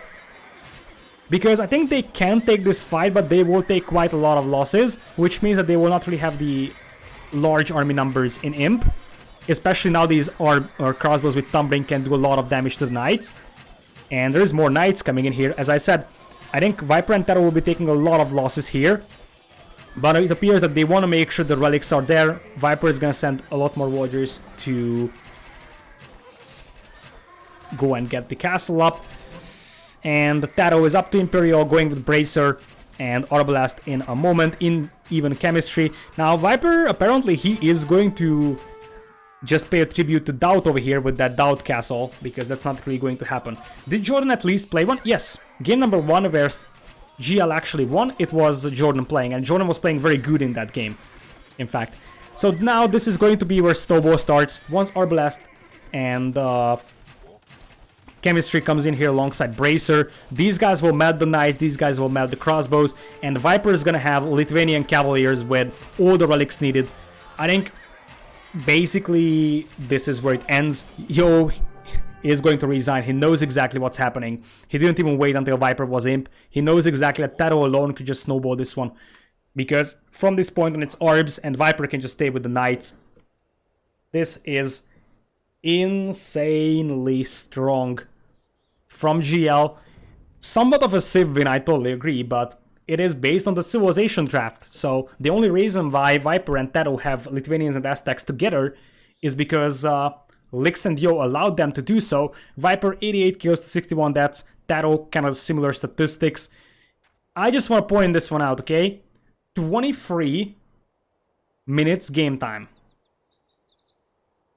And you had 1,800 gold in the bank for Viper, just from the relics. That's why the Aztec team bonus is great, because you can have the Lithuanian player with all the Knight advantages, and you still get the gold bonus from Aztecs here. Alright, so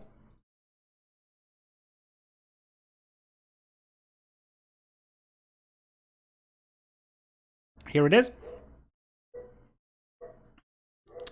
And where are we at? I need to add the score. So GL winning by 1 right now, and we could go to match point. The other home map for Yin Yang is Golden Pit, so this couldn't get more traditional than that. The most standard tournament map.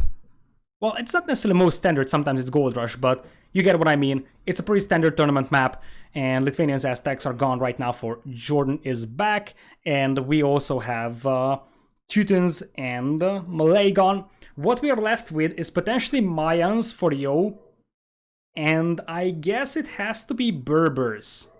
Berbers are pretty popular here in Empire Wars in Golden Pit, because if you go for a very aggressive, cheap Knight push, I can see that happening. Cumans could also be an idea, so both of these are viable for Golden Pit, but I have seen Berbers a lot more commonly, I would say. In fact, if you take a look at the statistics for Golden Pit, Britons was a pretty popular pick, and if you take a look at the Berbers, where are Berbers at? 2 picks for Berbers, pretty popular amongst other civilizations as well. In this one, so yep, so much for that. And on the other side, for Jordan is back. What are we going for? I guess this could be a place for Indians. This could be a place for Spanish as well. Potentially Huns. Any of these are great. I don't think Huns are going to be amazing here, but I could imagine that happening. Either Spanish or Indians are viable. Maybe even Mongols could work quite nicely. I don't think Italians or Celts are really going to be the part of the story here. You want a good Arbalest event. Looking at the civilizations, one thing can be pointed out here for Jordan is back. They don't have any more Arbalest civilizations. Actually, Italians have Arbs, right? In that case, that is going to be the only Arbalest Civ that they are left with. Golden Swamp or Golden Stream would be the final home map for GL over here if they lose this. And I see Italians being a little bit more useful over there. So what's the plan? You can go Huns and play with Cav Archers. That's an idea. Or you can play Mongols here. I would say that we could see Mongols happening here pretty soon.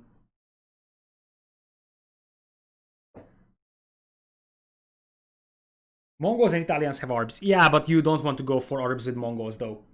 So Conks could be an idea, but Conks in 2v2 aren't as viable as they are in 1v1 because Conks die to mass archers pretty easily. So if your opponent goes for archers, your Conks will die to ballistics archers pretty easily. I don't think Conks are this viable in 2v2. I can see it happening, but if you go for Spanish, I see Knights more likely than Conquistadors. I'm still thinking that Huns could be an idea. If you go Hun Cav Archers. Or just Hun Crossbows and the slow transition into CA. Other side is a little bit more balanced. You have two Cavalry Civs. Berbers don't have Paladin, but you have Mayans with Arbs and Plumed Archers. Koreans also have Arbs. Portuguese and Incas also have Arbs. In fact, if you take a look at Yo's civilizations, the majority of the Archer Civs are on his side. I just noticed that Portuguese are also a great Archer Civ, Incas great Archer Civ. So they are kind of stacked with Archer Civs and they have just enough Cavalry Civs for 5 games. On the other side, for Secret, it's a little bit trickier because they have some Civs that are great individually, like Celts for example, but they don't have the traditional role of Archer or Cavalry Civ, which makes their use very hard in 2v2s. So, like, you can't just mass crossbows with Celts, because if it goes to Imperial, those will be just pretty much useless. So I think that Italians might be the pick here. And then go Celts or Mongols. I could see that. Celts or Mongols on Golden Stream could be viable. And then going Italians and then Spanish here, maybe. Or Huns. Maybe even Indians could be an idea. Yeah, I think Italian-Indian could be an idea. It's very tough to tell what actually goes through the mind of Viper. So let's see if they are getting there.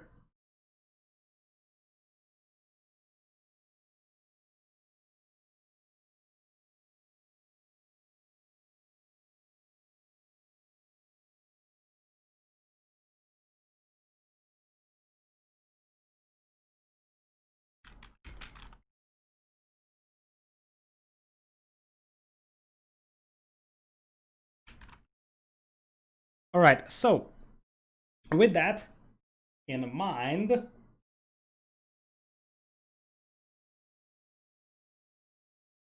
apparently the players are ready to play. Mr. Yo just asked me if they can play their own home maps only or the opponent's home map as well.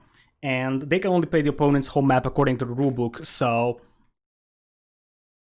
this means that Mr. Yo can only select their own home map, which is Golden Pit.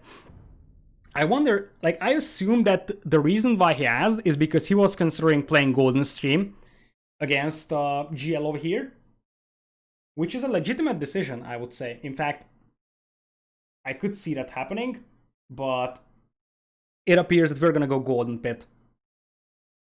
Some tournaments allow teams to pick the opponent's home map to play on.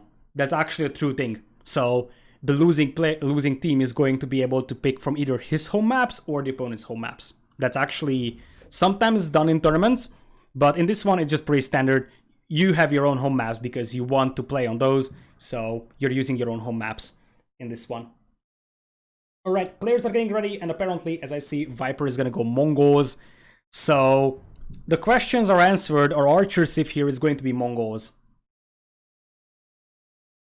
Why would you do that? Good question. Maybe you want to force some civilizations from the opponent. I think, depending on the order of the maps, you might actually slightly modify your civilization selections. But yeah, it's totally true that you need to win both games for Mr. Yo, so it doesn't matter that you win golden stream if you lose golden pit in the final game. But let's see who is going to lose this series and who is going to lose this specific game. We're gonna go into game number 4 over here. This is Yin Yang on the left side. Lyx's Berbers in green as expected, and Mayans from Mr. Yo in blue. And against TaToH with Spanish in red. And we are gonna have Mongols for Mr. Yo in wait, this is not Mr. Yo, this is Viper. By the way, Viper has been playing yellow the entire series. This is actually helping him quite a bit. Just to clarify that, it is always one team playing blue and green, the other team playing red and yellow. And it is the lower seeded team that decides which team plays with which color set. So it appears that I think Viper and TaToH are a higher seed, so it appears that Mr. Yo+Lyx has given yellow and red to Viper and TaToH, and of course Viper is going to be the one that plays yellow in this one. So one nice thing about Berbers is that you can go for triple stable knights here pretty nicely. It appears that we're going to have wall-offs from the Chinese team pretty early on. Same thing for TaToH. He's got a very vulnerable map, I have to say, and as expected, we are seeing scouts into knights from TaToH. I'm not sure how heavy he's gonna go into scouts. I feel like this is more like defensive scouts, just to make sure he doesn't die to the scouts opening of the opponent. And indeed, Lyx is massing scouts. You can see that TaToH is just patrolling these narrow choke points where he will need to wall. So he's like, okay, if the enemy comes with some scouts, I will be able to fight that one, trade off the scouts, and then just be done with it. I don't think TaToH is really going to be an aggressor in this scouts fight. In the meanwhile, Viper is going to have a pretty nice wall-off here as well, going with the archer opening. Berbers and Mayans versus Mongols and Spanish. Honestly, the big concern here for Spanish is that on a map like Golden Pit, you will never go for a trade. So the Spanish trade bonus is kind of lost with this one. Mongols can have a great late game army though, but yet again, both Spanish and the Mongols are very, very gold dependent, so it's going to be a tricky one to take a look at. Spears and archers coming in here from Viper, as TaToH is going to raid the gold mine over here from Mr. Yo. Mr. Yo without a spearman, he does have archers over here, but he's going to quick wall his villagers in on the berries. Losing one villager close to the TC, and he could lose more. Reinforcements are still not here. And he's gonna have to unpop his archers without fletching. If TaToH can just snipe a few archers with those scouts, that's already worth it for him, I believe. Because TaToH's gonna be fully walled and he can trade off a few archers to scouts over here in this one. Spanish trade can help if you lose control of the middle. It's true and it's false at the same time. Yes, it can help. However, in order to set up the trade, you need a lot of time, and usually you don't have that. So the problem here is that by the time you would set up the trade that compensates for all the gold in the middle, it just takes a huge amount of time. Whereas for the opponent, he's just gonna send 20 villagers in here and he has the gold income. So technically, in rare occasions, being able to have a better trade helps in Golden Pit, but in the majority of the cases, the team with the middle control is just going to win, and the trade isn't really going to be a factor in this one. In fact, I think I have seen like one Golden Pit game in my life that actually went to trade, and this might not even go to trade either, because this is an excellent opening for GL over here. We will have Mr. Yo losing quite a lot of villagers. Scouts are here from Lyx with Berbers, and there is no upgrades for TaToH, so he's gonna have to fall back, but I still like this one for GL quite a bit, because the thing is that TaToH invested less into his scouts. No bloodlines, no +1/+1. But this also means that he's gonna have a way better castle age time than Lyx. If you take a look at Lyx's resources, he's not even close to clicking up, and those scouts aren't really going to deal any damage, because by the time they arrive, everyone will be fully walled with like double layered walls, and since Yo is back at home, he's not really going to help denying the repairs on the walls. TaToH now going for scaleboarding and bloodlines, and Yo is gonna play with triple ranges over here. Again, late into castle age is going to be Mr. Yo, and actually no, Yo is up to castle. I'm blind. I'm so blind. Well, anyways, Viper, TaToH, and Yo are up to castle. The final player to go up is going to be Lyx. He's not that much far behind, to be honest, so it's still fine. And the cheaper knights will pay off quite nicely against the Spanish. In the meanwhile, though, looking at the archer numbers, Viper has 10, and Mr. Yo only has 7. Overall, if you think about that, it's the cheap armies for Yin Yang over here. Both Mr. Yo has cheap units available, and same for Lyx. Lyx will need to drop that second stable very soon, as TaToH, I think, already done that. Yep, indeed. In the meanwhile, archers here from Viper getting surrounded. This is awful for Viper. This is absolutely awful. Viper is losing quite a lot of military over here. He still has some archers inside, but I think he wanted to move towards the base of Lyx just when the crossbows hit. But those scouts actually find the perfect value over here. They will be just enough to clean up this entire blob of archers. And now Viper is down to 5 military and Yo has 13. That's perfect for Yin Yang. I think Viper just wanted to go forward and didn't expect the scouts to hit him. And now indeed he's going for the archers and the crossbow upgrade, but his army numbers are pretty poor right now. And since Yo is actually close as well, Yo can defend against this one quite nicely. Triple stable knights coming in here for Lyx. This is going to be a huge flood of Berber knights. On the other side, let's see if TaToH's gonna go for a more eco-heavy approach. It seems like it. 3 TCs, even a siege workshop being added. I think TaToH thinks that Yo is going to push him. In the meanwhile, Yo is just kind of sticking back at home right now. And I think that Lyx is going to have enough to defend against this one. He can also go for camels to deal with the knights coming from TaToH, which is a nice addition, I would say. So if he goes for a mixture of camels and knights, that's going to be way harder to deal with than going with pure knights. +2 armor comes in here. But if the game is passive like this, so no one is actually taking fights, this is better for TaToH because TaToH is going to have a way better eco than Lyx is going to have. Lyx is playing 1 TC triple stable knights, so they kind of have to do damage here and flood the knights. Obsidian arrows make sense here. At some point, maybe, but you need to add villagers to stone to do that, because you need a castle. And right now you don't want to go for castle, because you want to make sure that you can maximize your crossbow output, I would say. Don't camel archers kill everything that Mongols and Spanish make? Not elite skirms. Spanish elite skirms are actually fully upgraded, if I'm not mistaken. So, not everything, but that's a good objection. Indeed, that camel archers are pretty annoying to deal with for Mongols in this one. Now, it appears that TaToH is not gonna bash his way in here, and could catch Lyx's villagers here in the middle. Indeed, he's gonna catch 2 wheels here from Lyx, that's perfect. In the meanwhile, mangonel defense against knights, that's a rare thing to see. And also, yeah, Berber... Oh! TaToH didn't notice the villagers! TaToH didn't notice the villagers, and these guys were just casually build this TC up. Oh man, that hurts so much for GL. That could have been a TC denied, and if you can delay the second TC of the Berbers player here, then you will have a way better eco with TaToH. Because TaToH is just booming right now, and Lyx is just trying to flood knights with free stables. And Yo is also gonna have a TC in the middle. This could have been denied, and if you delay this TC here, then Lyx's eco behind this one is going to be weak. In fact, if you take a look at the ecos, Lyx is behind by 10 villagers compared to TaToH. Also, Viper is going to have a sick boom in this one. That is 3 TCs, dropping villagers on stone quite early on, so we might see a castle relatively fast from him. And in the meanwhile, Yo is also playing 1 TC, so this is kind of a castle age all in here from SY. Triple stable knights from the Berbers player, triple stable or triple archer range crossbows from Mr. Yo.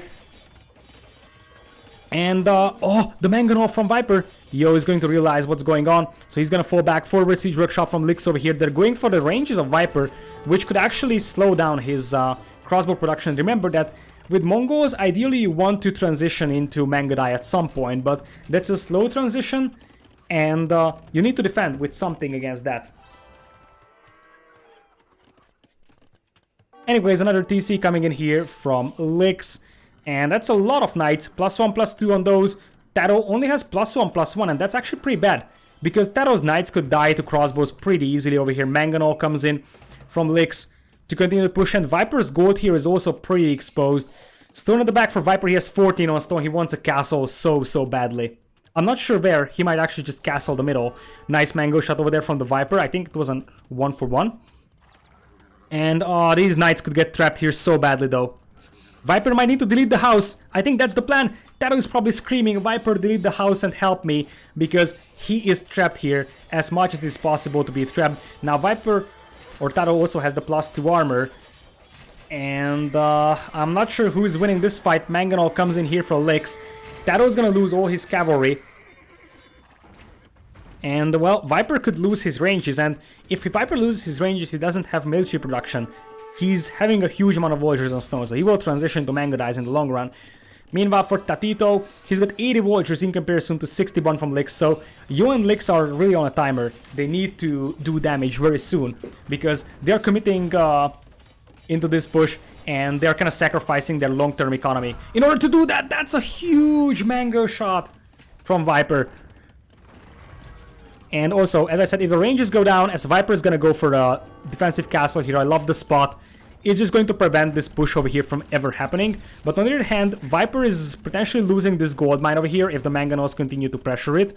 And then Viper will only have 1 tile of gold left, and they don't have the middle. You are not going to go for Mango Dice if you don't have any kind of gold. So if you are Yo and Lyx, you probably want to pressure this gold mine and prevent Viper from going into Mango Die. Other option would be to just try and break into TaToH's base, because right now Viper doesn't really have any army to help with.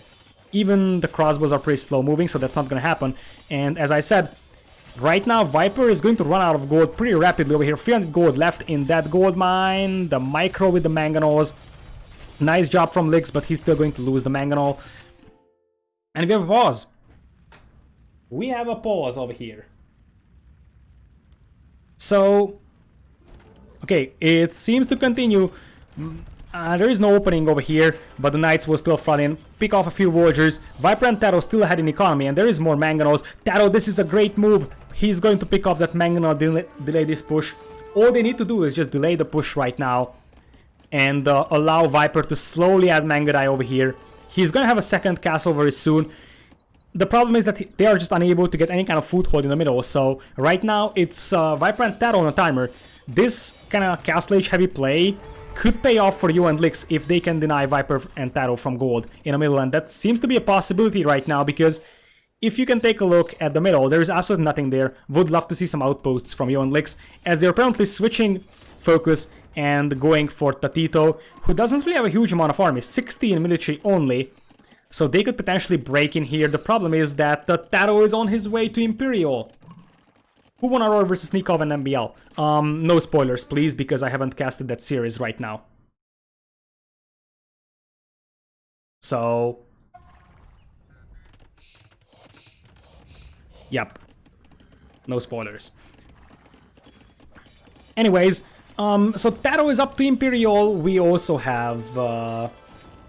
Imperial Age coming in here for Viper. The only player who's not going up to Imperial here is Lyx. But Lyx is actually pretty close as well, and Viper and TaToH are still in an eco lead, but without gold. Viper has 30 idols right now, by the way, just trying to get as many villagers as he can on this gold pile. They need to get some sort of foothold. Luckily for... Team Secret over here, or GL to be precise, if you drop a castle here on the outside, you will have the heal bonus. So on Golden Pit, it is always the team that doesn't have the gold in the middle that actually gets the advantage of being able to push. Now this is a great fight potentially for Lyx. He could get a surround on those crossbows, and that's still not a lot of Mango Die. So, well, Viper could lose some villagers. Another pause over here, apparently. Again, not sure what happened, but right now, TaToH is Imp. 94 villagers. He has Cavaliers, which is nice, but Lyx is gonna have +2/+2 camels, which can more or less deal with that, and there is going to be Yo with quite a lot of arbs very soon. So it's not like it's still horrible, and I think the problem here is going to be that TaToH has 1000 gold stockpiled, and that's all the gold he has right now. Viper, he could sell some stone, but with Mongols you don't really want to sell stone either, because you need stone for the castles. Viper is losing quite a lot of villagers, dropping down to 99, which is comparable to Lyx's villager count, so the castle age holding is paying off over here. Lyx still very far from Imperial, so it is going to be the responsibility of Yo to hold off the Imperial Age armies over here. right now. Meanwhile, Viper is slowly adding Manga Dies, and Viper still has some gold, but they still do not have the middle. I think they need, like, Yo+Lyx need vision over here, this part of the map, to make sure that TaToH and Viper aren't getting any gold for themselves. TaToH still has some gold miners somewhere, but I can't find them. In the meanwhile, we're gonna have the camels and the crossbows coming in here, and someone asked about obsidian arrows. This would be a great time for obsidian arrows. I'm not sure if Yo has it already, but I guess we'll soon find out. Indeed, here comes obsidian arrows, and this is why it can be so great.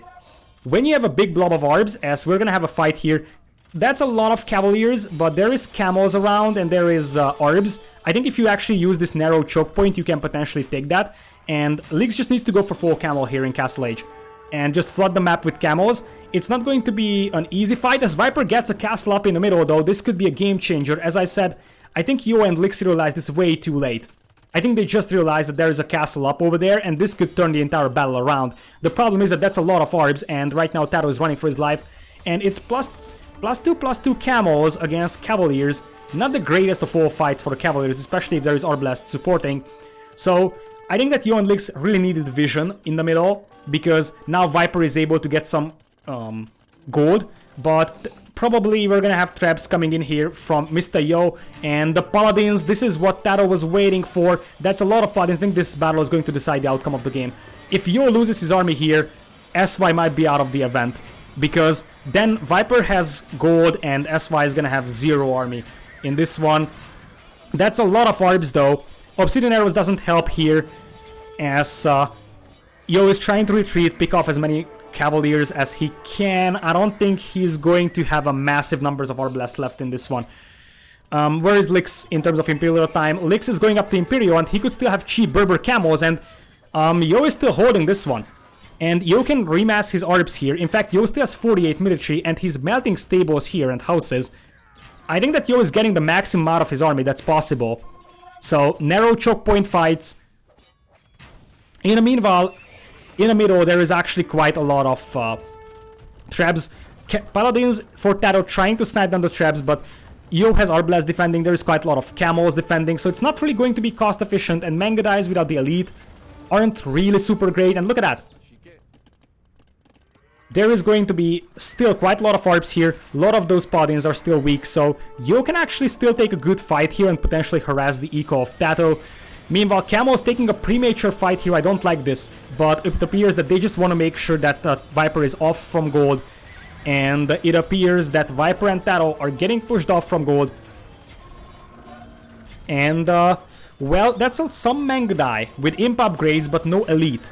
But in the meanwhile, Viper is going to be without gold, so right now the Berber spam could pay off. It appears that Yo is going to get cleaned up, but Yo is still at 32 military. And what's very important, TaToH 25 gold, Viper 245 gold. We could go to game number 5 over here, as Thumbring is coming in here for Viper. I would say that Secret is minutes away from losing this. And especially if Heavy Camel comes in here for Lyx, this is going to be insanely hard to stop. Because Heavy Camels eat the Manga Die as well if you just flood them, and they also eat the Paladins. Plus you also have orbs, and replenishing those Manga Dies is very painful for Viper, who is without gold right now. There is still some orbs harassing, but I don't think that's what matters. That's still a decent amount of Manga Dies and Paladins though, but I think Viper and TaToH also know that this is now or never for them. They will go towards the base of Lyx and try to force a fight over there. Lyx has only 20 military, but if he gets Heavy Camel and +4, he is going to be having enough to clean this one up. Indeed, there comes Heavy Camel. I think Yin Yang has to realize that this is everything that Secret has right now. This is literally everything that Secret has. So if they clean this one up, and that's not a lot to be honest, just a few Paladins, that's a scary blob of Manga Dies, but it's just 17, and you have quite a lot of Berber Camels soon with +4 armor, and Trebs are slowly rolling forward. We could go to game number 5 over here. Now, those Manga Dies could really deal quite a lot of damage over here, and they are doing so, but as I said, this is GL's only army. If this is getting cleaned up here, there's nothing left for GL. Castles will be trapped down by 5 traps over here. Orbs are around. So, this is going to be insanely hard to stop. TaToH is teching into Elite Skirm, which is never something that you want to see as a Spanish player. Where did all the camels go? Oh, they're waiting until they're upgraded to heavy camo. And it appears that Viper is going to save that blob of mango dyes. Still, I have no idea how they're going to stop that. There is actually trade. There is trade over here for secrets, so let's see if the Spanish trade is going to save them. It seems unlikely because they have no military to fight with, and Berber heavy camos will be good enough to deal with the skirms as well. Trade on Golden Pit, they're really trying this one, but now it's heavy camos, and heavy camos will eat the mango dyes in large numbers. And there is also plumed archers. Viper is gonna call it, and we are going for a game number 5 over here. And what a better game number 5 it would be than Golden Stream. It's the first ever time Golden Stream is played in this tournament. So let's see what Yin Yang and GL can actually do over here. Yeah, GL probably had the score lead on most games, but in this one, this is all about gold control, and Yo+Lyx played this one perfectly. They almost had some trouble with Viper getting some gold in the middle, but they reacted fast enough and they destroyed the castle before Viper had the chance to do that, or before Viper had the chance to potentially mine a lot of gold. What did GL do wrong here? Honestly, I think their civs aren't really suitable to Golden Pit as much as Berbers and Mayans are. The thing is that Mongols are great in late game, but you need a lot of time to get there in Mongols, and on Golden Pit you don't have time if you don't have the middle, and they don't have the middle. Lyx and Yo had better armies that at the beginning that allowed them to secure the middle, and once they had the middle, there was just a matter of time until Viper and TaToH runs out of gold. So with that, that is game number 4, and we are gonna have game number 5 coming up. The map is going to be called Golden Stream, which is very, very similar to Golden Swamp in many aspects. And let's see the remaining civilizations. Mongols gone, Spanish gone. Indians is still there. I think this is the moment to pick Indians. And potentially Celts could be an idea, although I think Italians has to be the play. Italians, Indians is a pretty solid combo over here. On the other side, I guess it has to be Cumans, because that's your only remaining cavalry civilization. And Koreans, it's going to be Koreans. Because Golden Stream, as I said, is similar to Golden Swamp, which means that turtle ships could actually be an idea. Indians will counter Cumans, I know, but you need a cavalry civ. You can't play with 2 archer civs because then you have 0 mobility. If you have 0 mobility, you're just gonna get raided. This is why in 2v2s you always have 1 archer civ and 1 cavalry civ. Other thing that's very important, Golden Stream is similar to Golden Pit in the aspect of having all the gold in the middle, at least the majority of them. Eagle's archers could work, but what do you do against Paladin with Eagle's archers? I understand, especially Inca Eagles that are pretty poor. Yeah, Lyx with Incas would be crazy, honestly. Yeah, Kamayuks can work, but you need large numbers of Kamayuks. And if you have Kamayuks with Incas, then you again will be just slow to catch up with the cavalry. Indians don't have Paladins, but I'm just saying generally, concept-wise, why you don't go for Eagle and Arbalest as a civilization combo usually. Because if your opponent has a civ that has Paladin, the Eagle and Arbalest will actually die. And you can go Kamayuks, but Kamayuks are slow. So in the majority of the cases in 2v2, you go for a cavalry civ because that is going to guarantee that you can keep pace with the opponent's cavalry civilization. And you need an archer civ to prevent the opponent from going for a very camel heavy or like pikeman or halberdier heavy approach. Yeah, Inca Korean tower spam could work. I'm massive thinking Koreans because it's a good archer civ. Turtle ships could help quite a bit. And also remember that it's a gold control type of a map in the middle, which means that Korean towers could be insanely good over there. I think it has to be Korean Kuman. I know that Indians will just eat Kumans over there, but you need some sort of cavalry civs.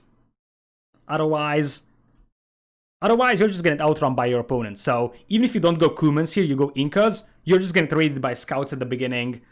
It's going to hurt quite a bit. We have Lenders. Thanks for the sub as well. Welcome over here. Thank you so much. I really appreciate everybody supporting and all the kind words. I'm really happy that there is so many people enjoying this, and there is a lot more to come from this tournament. Votes are fast, that's true, but vote raiders are a late game unit again. So you need castle to go vote raider, whereas the opponent will have knights a lot faster.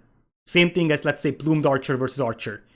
You don't go for plumed archers directly in the majority of the cases because your opponent will have better numbers of archers at the beginning of the game. So late game unique unit, vote raiders are amazing, but again, you can't necessarily replace a cavalry civ with it because you don't have vote raiders immediately. Inca would be good versus Italians Indians combo. Potentially. Yes. But if you go Incas, you also have to go Cumans, I believe. You just can't afford to be slow here. But technically you can, but it's very risky, I would say. So we will see what the decision is from Mr. Yo's side. Let's see how the things are going. Okay, they're gonna rehost the lobby in this one. So Inca Koreans sounds pretty good. Did Jordan play yet? Yes, he played one game, game number 1, and Jordan's team actually won that. So one of the 2 victories for GL was Jordan and Viper. The other 3 games were TaToH and Viper, and right now TaToH and Viper have a 1-2 win-loss ratio without Jordan, and Viper is 100% win rate against Yo+Lyx. And I'm happy that so many people are enjoying this one. There is like a huge amount of people watching if you take a look at all across Twitch. So Viper stream as well.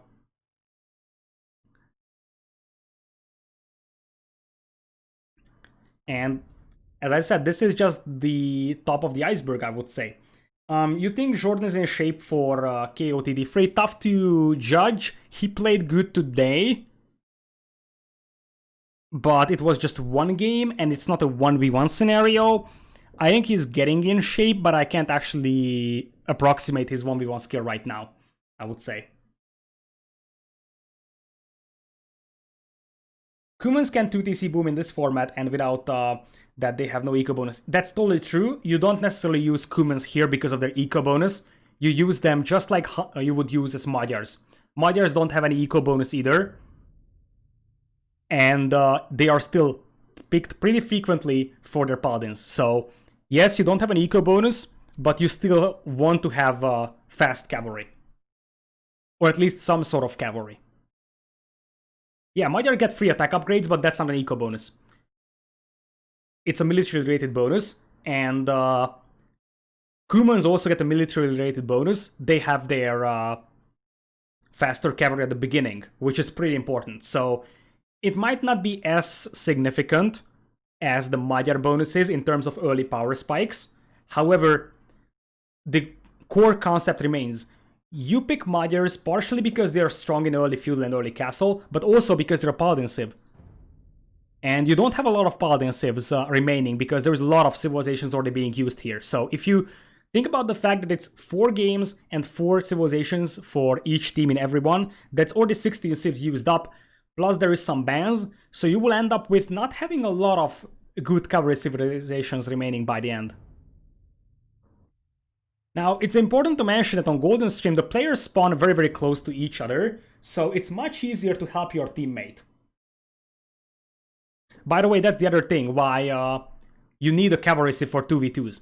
Because if you don't have a cavalry civ in a map like Arabia, for example, then you don't have anyone who can quickly move from the left side of the map to the right side to help his teammate. I will need to restart my game because apparently the spectate button doesn't work. So that's going to take a moment. So if you just think about, let's say, having 2 archer civs in Arabia, if both players are archer civs, both players are slow moving, and this means that the scout player can just outrun them pretty easily. How often are paladin actually tagged in Empire Wars? It's not related to Empire Wars, I believe. it is related to 1v1 or team games, I would say. In a 1v1 Empire Wars, I would say rarely, but it is because in 1v1s in general, Paladins are pretty rare because it's a very expensive upgrade.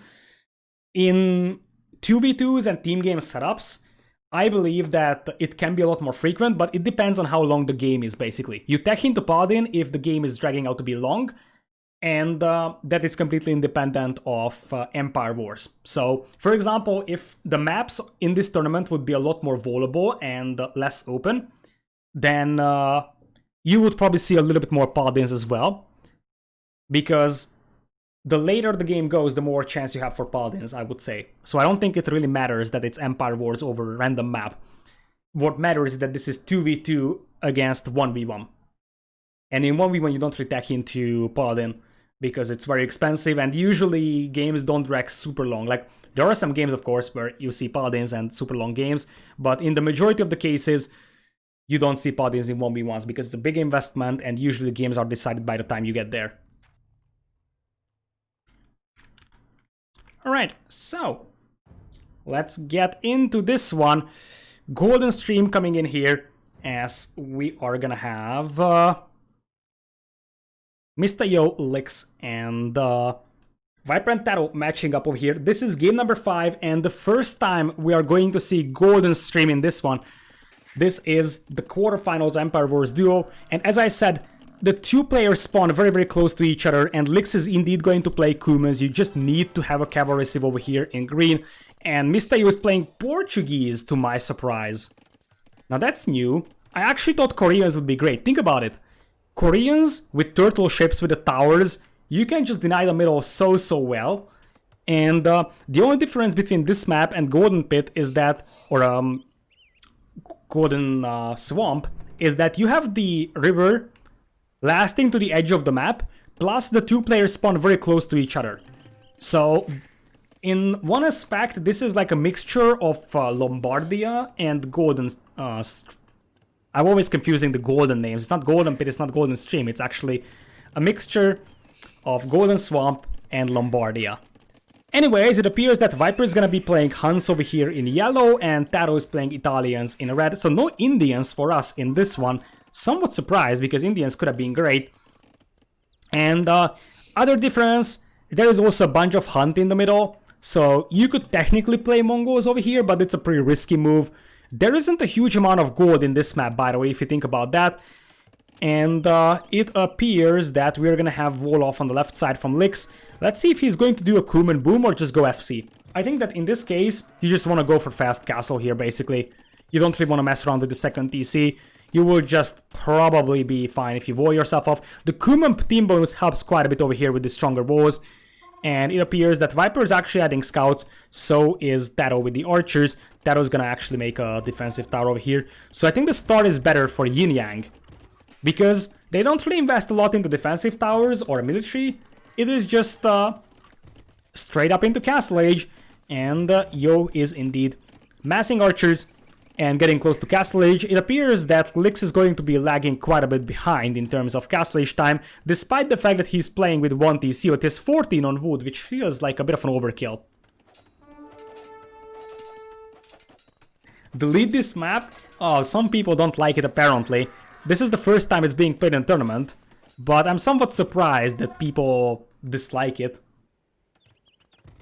This is definitely Highland plus Golden Swamp? Potentially. There is more crossing points, I would say, than Highland. So Highland is a lot more well defendable, I would say. Anyways, the fact that Viper is investing into scouts is just gonna mean that his Castle Age is going to be worse than, or Castle Age time is going to be worse than the one from Lyx over here, which helps quite a bit for Lyx. In fact, Viper is gonna go for Bloodline scouts. But by the time he arrives in here, I don't think that he is really going to be able to bash his way inside. In fact, with the help of the Kuman Palisade walls, this is going to be insanely hard to do, and the only way they actually get inside is if TaToH brings in the archers, but Yo has some archers to defend with his as well. Yo is gonna click up to Castle Age right now. No inside stone? Indeed. That's actually a bit of a concern, you know, for the players. The stone is usually close to the water over here, so that you don't rush your opponent to death. That's basically the story. And it appears that Lyx is doing what I actually imagined that he could do. Basically go for a fast castle build here, but start adding the TC a little bit earlier. This way, you will be up to 2 TCs by the time you reach Castle Age.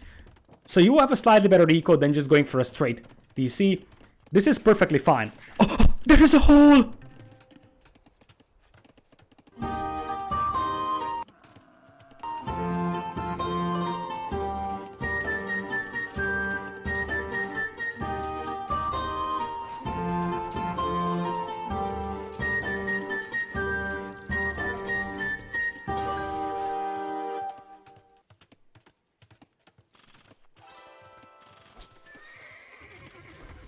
I mean, oh, Viper. Viper is gonna get trapped in here though. So, hold on. This is not over yet. It's a trap. Now, the thing is that I believe that this is acceptable for Viper. He picked off a few villagers, picks off a few archers. But still, I mean, I have to say that Viper and TaToH got very lucky over here. Because Viper's investment into scouts would have been completely useless if, as we have a beautiful quick wall over there from Lyx. So, Viper's investment into scout would have been completely useless if there is no hole here. But there was a hole, so they actually managed to run inside. I mean, it's still... All the scouts lost, picked off a few villagers, but Lyx is going to be able to boom back. And this is the strength, see? He isn't really doing the 2 TC boom since Feudal Age, but still, when he reaches Castle Age, he already has 2 TCs. In comparison to other players who, when they reach Castle Age, will still be on 1 TCs. So they will have a slightly better eco here for Kumans. Final player to reach Castle Age here is going to be Viper, and you can see that by the time Viper gets up to Castle Age, I'm pretty sure that Lyx is also going to be up at the same villager count as Viper is on. So, unless Lyx is a lot of idle time on his TC. Crossbows coming out here from Mr. Yo, and apparently there is a villager here from Lyx. Could we see the other TC from Lyx being dropped in the middle? That TC placement was awful by Lyx? Maybe. I guess he didn't really have any other choice because the scouts were rushing inside, so it wasn't really like he was having the chance to really change it. But anyways, TaToH holding this one back with Italians. No one is actually going for the river in the middle. And, well, Mr. Yo, that's quite a lot of crossbows, and I think ballistics just finished. Lyx also has quite a lot of Kuman Knights with +2 armor, so let's see if we're gonna have a TC in the middle, or is that going to be a siege workshop? Secret again is playing the dangerous game because they will be without gold if they are forced off from the middle. And there is also quite a lot of water over here, so we could see demo ships. Here is Viper with the knights. We could see triple stable knights from Viper now, though, because he's Huns. Here is the fight coming up, and looking at TaToH, he has +1 armor, no armor for Yo, but he has ballistics. So with good micro, TaToH can win this because he has the extra armor. But with good micro, Yo can actually easily clap TaToH here. It seems like TaToH is slowly winning this one. TC and stables are coming up here for Yin Yang, and there is more and more reinforcements slowly coming in, +2 armor for Viper. Lyx also has +1 attack now, and he also has faster cavalry than the Huns in this one. TaToH with triple range crossbows, so they're trying to replicate what Yin Yang did against them in the previous game. And, well. The TC is gonna go up for you over there, so that's actually a nice advantage. Those knights are dangerously mispositioned, I would say. And honestly, this is a great fight for Viper and TaToH. They are gonna clean up all the crossbows. Yo and Lyx are down to 15 and 8 military respectively, and it's basically the same approach that GL is using, what Yo and Lyx did in the previous game. Go for a 1 TC play, super aggressive, push the middle, and control it. Viper apparently is adding TC number 2 and only going double stable knights. And in the meanwhile, Lyx is going to be actually 4 stables now. 2 in the middle, 2 back at home. But that's a lot of crossbows from TaToH, and we also have husbandry coming in here for Viper for extra speed on his cavalry. TC trying to go up with only 1 villager from Lyx. This could be picked off easily by TaToH. TaToH, I think, is still without ballistics. He has a university, but I'm not sure if he has ballistics. I guess we'll soon find out. Armor on the way just now for Mr. Yo. And, well, let's see what Viper can do with his knights. Still missing forging in comparison to Lyx, so Lyx is gonna have slightly better knights in this one, and apparently a mangonel defense will be the name of the game. Now it appears that we will have Viper and TaToH also grabbing a foothold, and honestly, what's the yellow dot in here? That's just a scout from Viper. Probably looking for sneaky villagers, I would actually assume. And there is also a scout over here from Viper, so it's all about looking for sneaky villagers.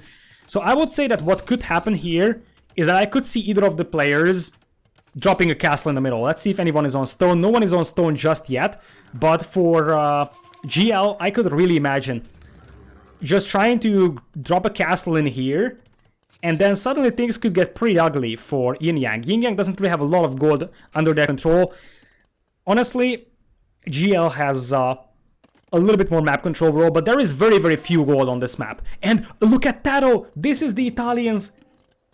Just like you would do it with Byzantines on Golden Pit or Gold Rush, this is exactly what TaToH was playing for. The cheaper Imperial for Italians.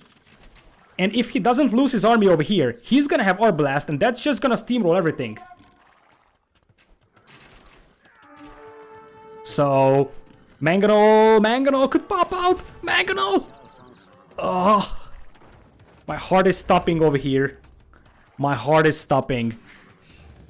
TaToH, 50% towards Imperial, gets Thumbring. In the meanwhile, there is the Knights. Mango, let's see if it gets out a shot. It's not going to, but that's a lot of crossbows. TaToH kind of needs to fall back, I think. That's a lot of Knights and crossbows that could potentially destroy Viper's TC here, but they need to make sure that TaToH doesn't lose his army. Viper, in the meanwhile, coming in, hit the Hun docks. And we could see some demos potentially, or even galleys, coming in here for TaToH. 75% Imperial Age for TaToH. 51 eco only, by far the weakest in the game, but all he needs is just one good power spike, and as expected, GL is going to give up on the middle. Just get those crossbows into Arbs. If those are Arbs, suddenly this entire thing is just going to be absolutely smashed, because TaToH can go Bombard Cannon Arb, and even we have Kuman Capdrams over here for Lyx, but I think Lyx and Yo should know that TaToH is imping, because TaToH is just retreating very suspiciously. Here is Imp, and TaToH might need to fall back even more. Demo Refts are here for the Viper. There is a big Mangonel shot. Ah! The crossbows still need to be far from there, and the Knights cannot engage here on the water. That's so 200 IQ by GL. They can't engage this one because there is demos around, and now the Arbalest and Bracer is coming in here. Meanwhile, for Viper, he's the one that is allocating villagers to stone, and I think with the power of those Arbs, they will actually seize control over the middle, drop a castle there, and then it's going to be insanely hard for Yo+Lyx to take it back. Yo also on the way towards Imperial, so the clock is ticking for GL over here. And indeed, Viper's gonna go for the super aggressive castle here. Arbs are just melting that Capdram. There is also a dock over here from Lyx, and let's see if Viper is going to try and snipe some reinforcements in here. I think he will. He will just try to snipe some reinforcements. That demo could be very dangerous to that cavalry.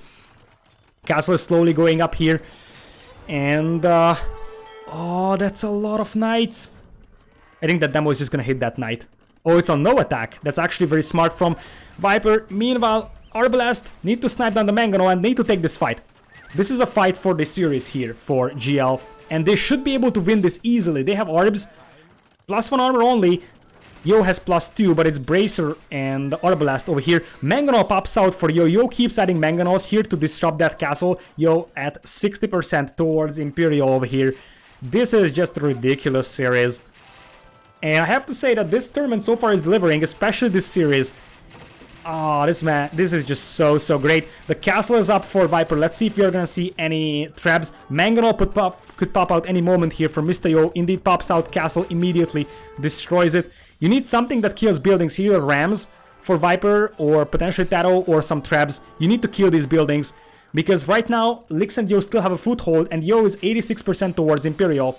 And Yo has a way better eco than TaToH, so Yo can do a better job at replenishing those Arbalasts. In the meanwhile, bombard cannons are coming out for TaToH, so no traps, of course, because Viper is still in Castle Age.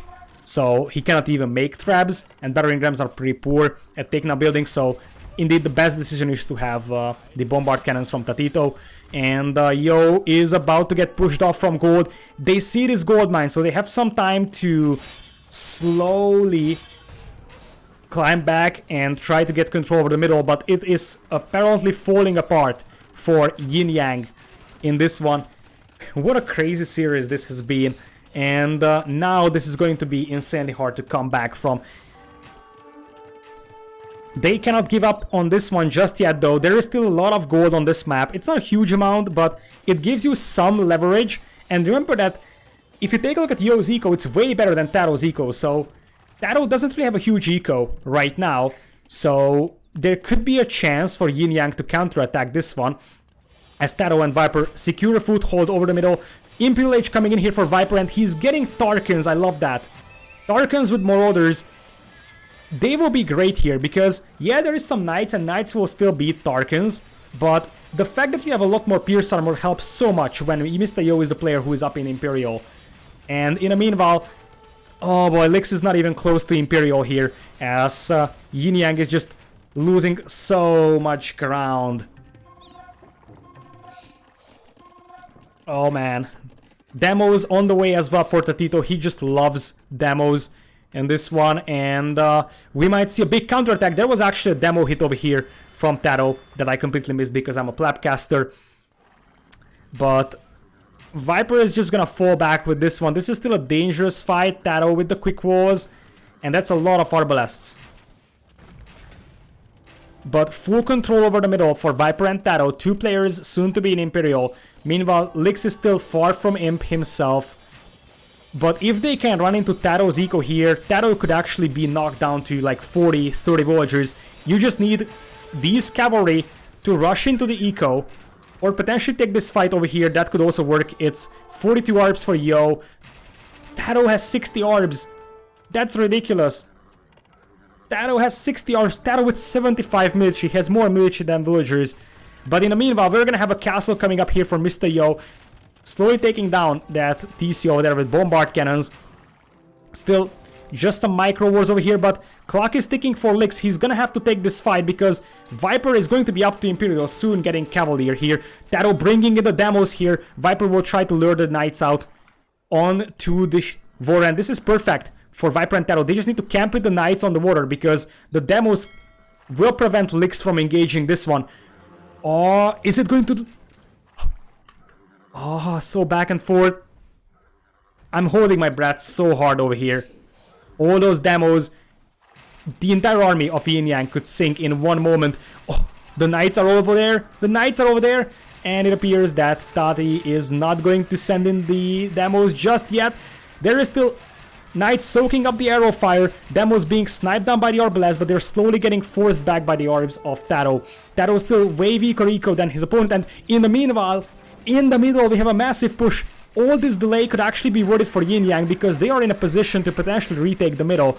Still the better eco for Yin Yang, and Imperial Age is coming in. Lyx is going to start adding Halberdiers over here, but Cavaliers are in, and Yo is going to lose his entire army.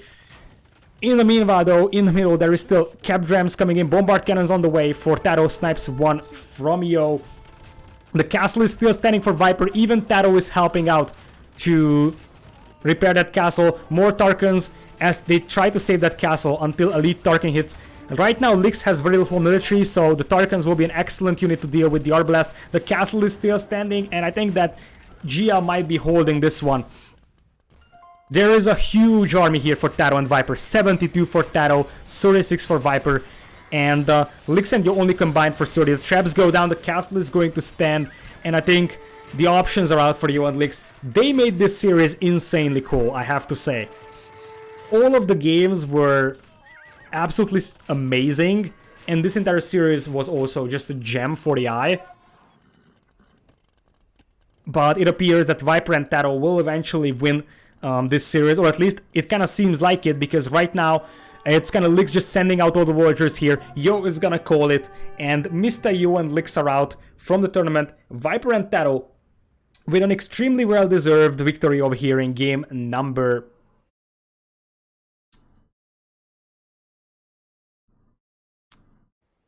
game number, what is that? 5. Yeah, that's what I wanted to say. So in game number 5, extremely well-deserved victory over there for Jordan is back. And, well, Tati, 123 kills. 39 deaths. Beautiful. Beautiful. TaToH was insanely good in this game, I have to say, with this fast Imperial Arbalest play. Lyx with 7 kills, 74 deaths. Oh my goodness. I mean, it's not necessarily his fault. He was not in a position to engage because GL's micro here was so good. That's the thing. So GL was always forcing Lyx to fight on water, and that's not something that he can do. But yeah, that 7 to 74 KD isn't looking sharp over there. And yeah, Tati, really, I'm gonna tip my hat over Tati here. He didn't have a good eco, but he maximized the use of that military so well. And look at that drop in the military. That is just the final fight. And, well, this means that GL is going to advance into the next round.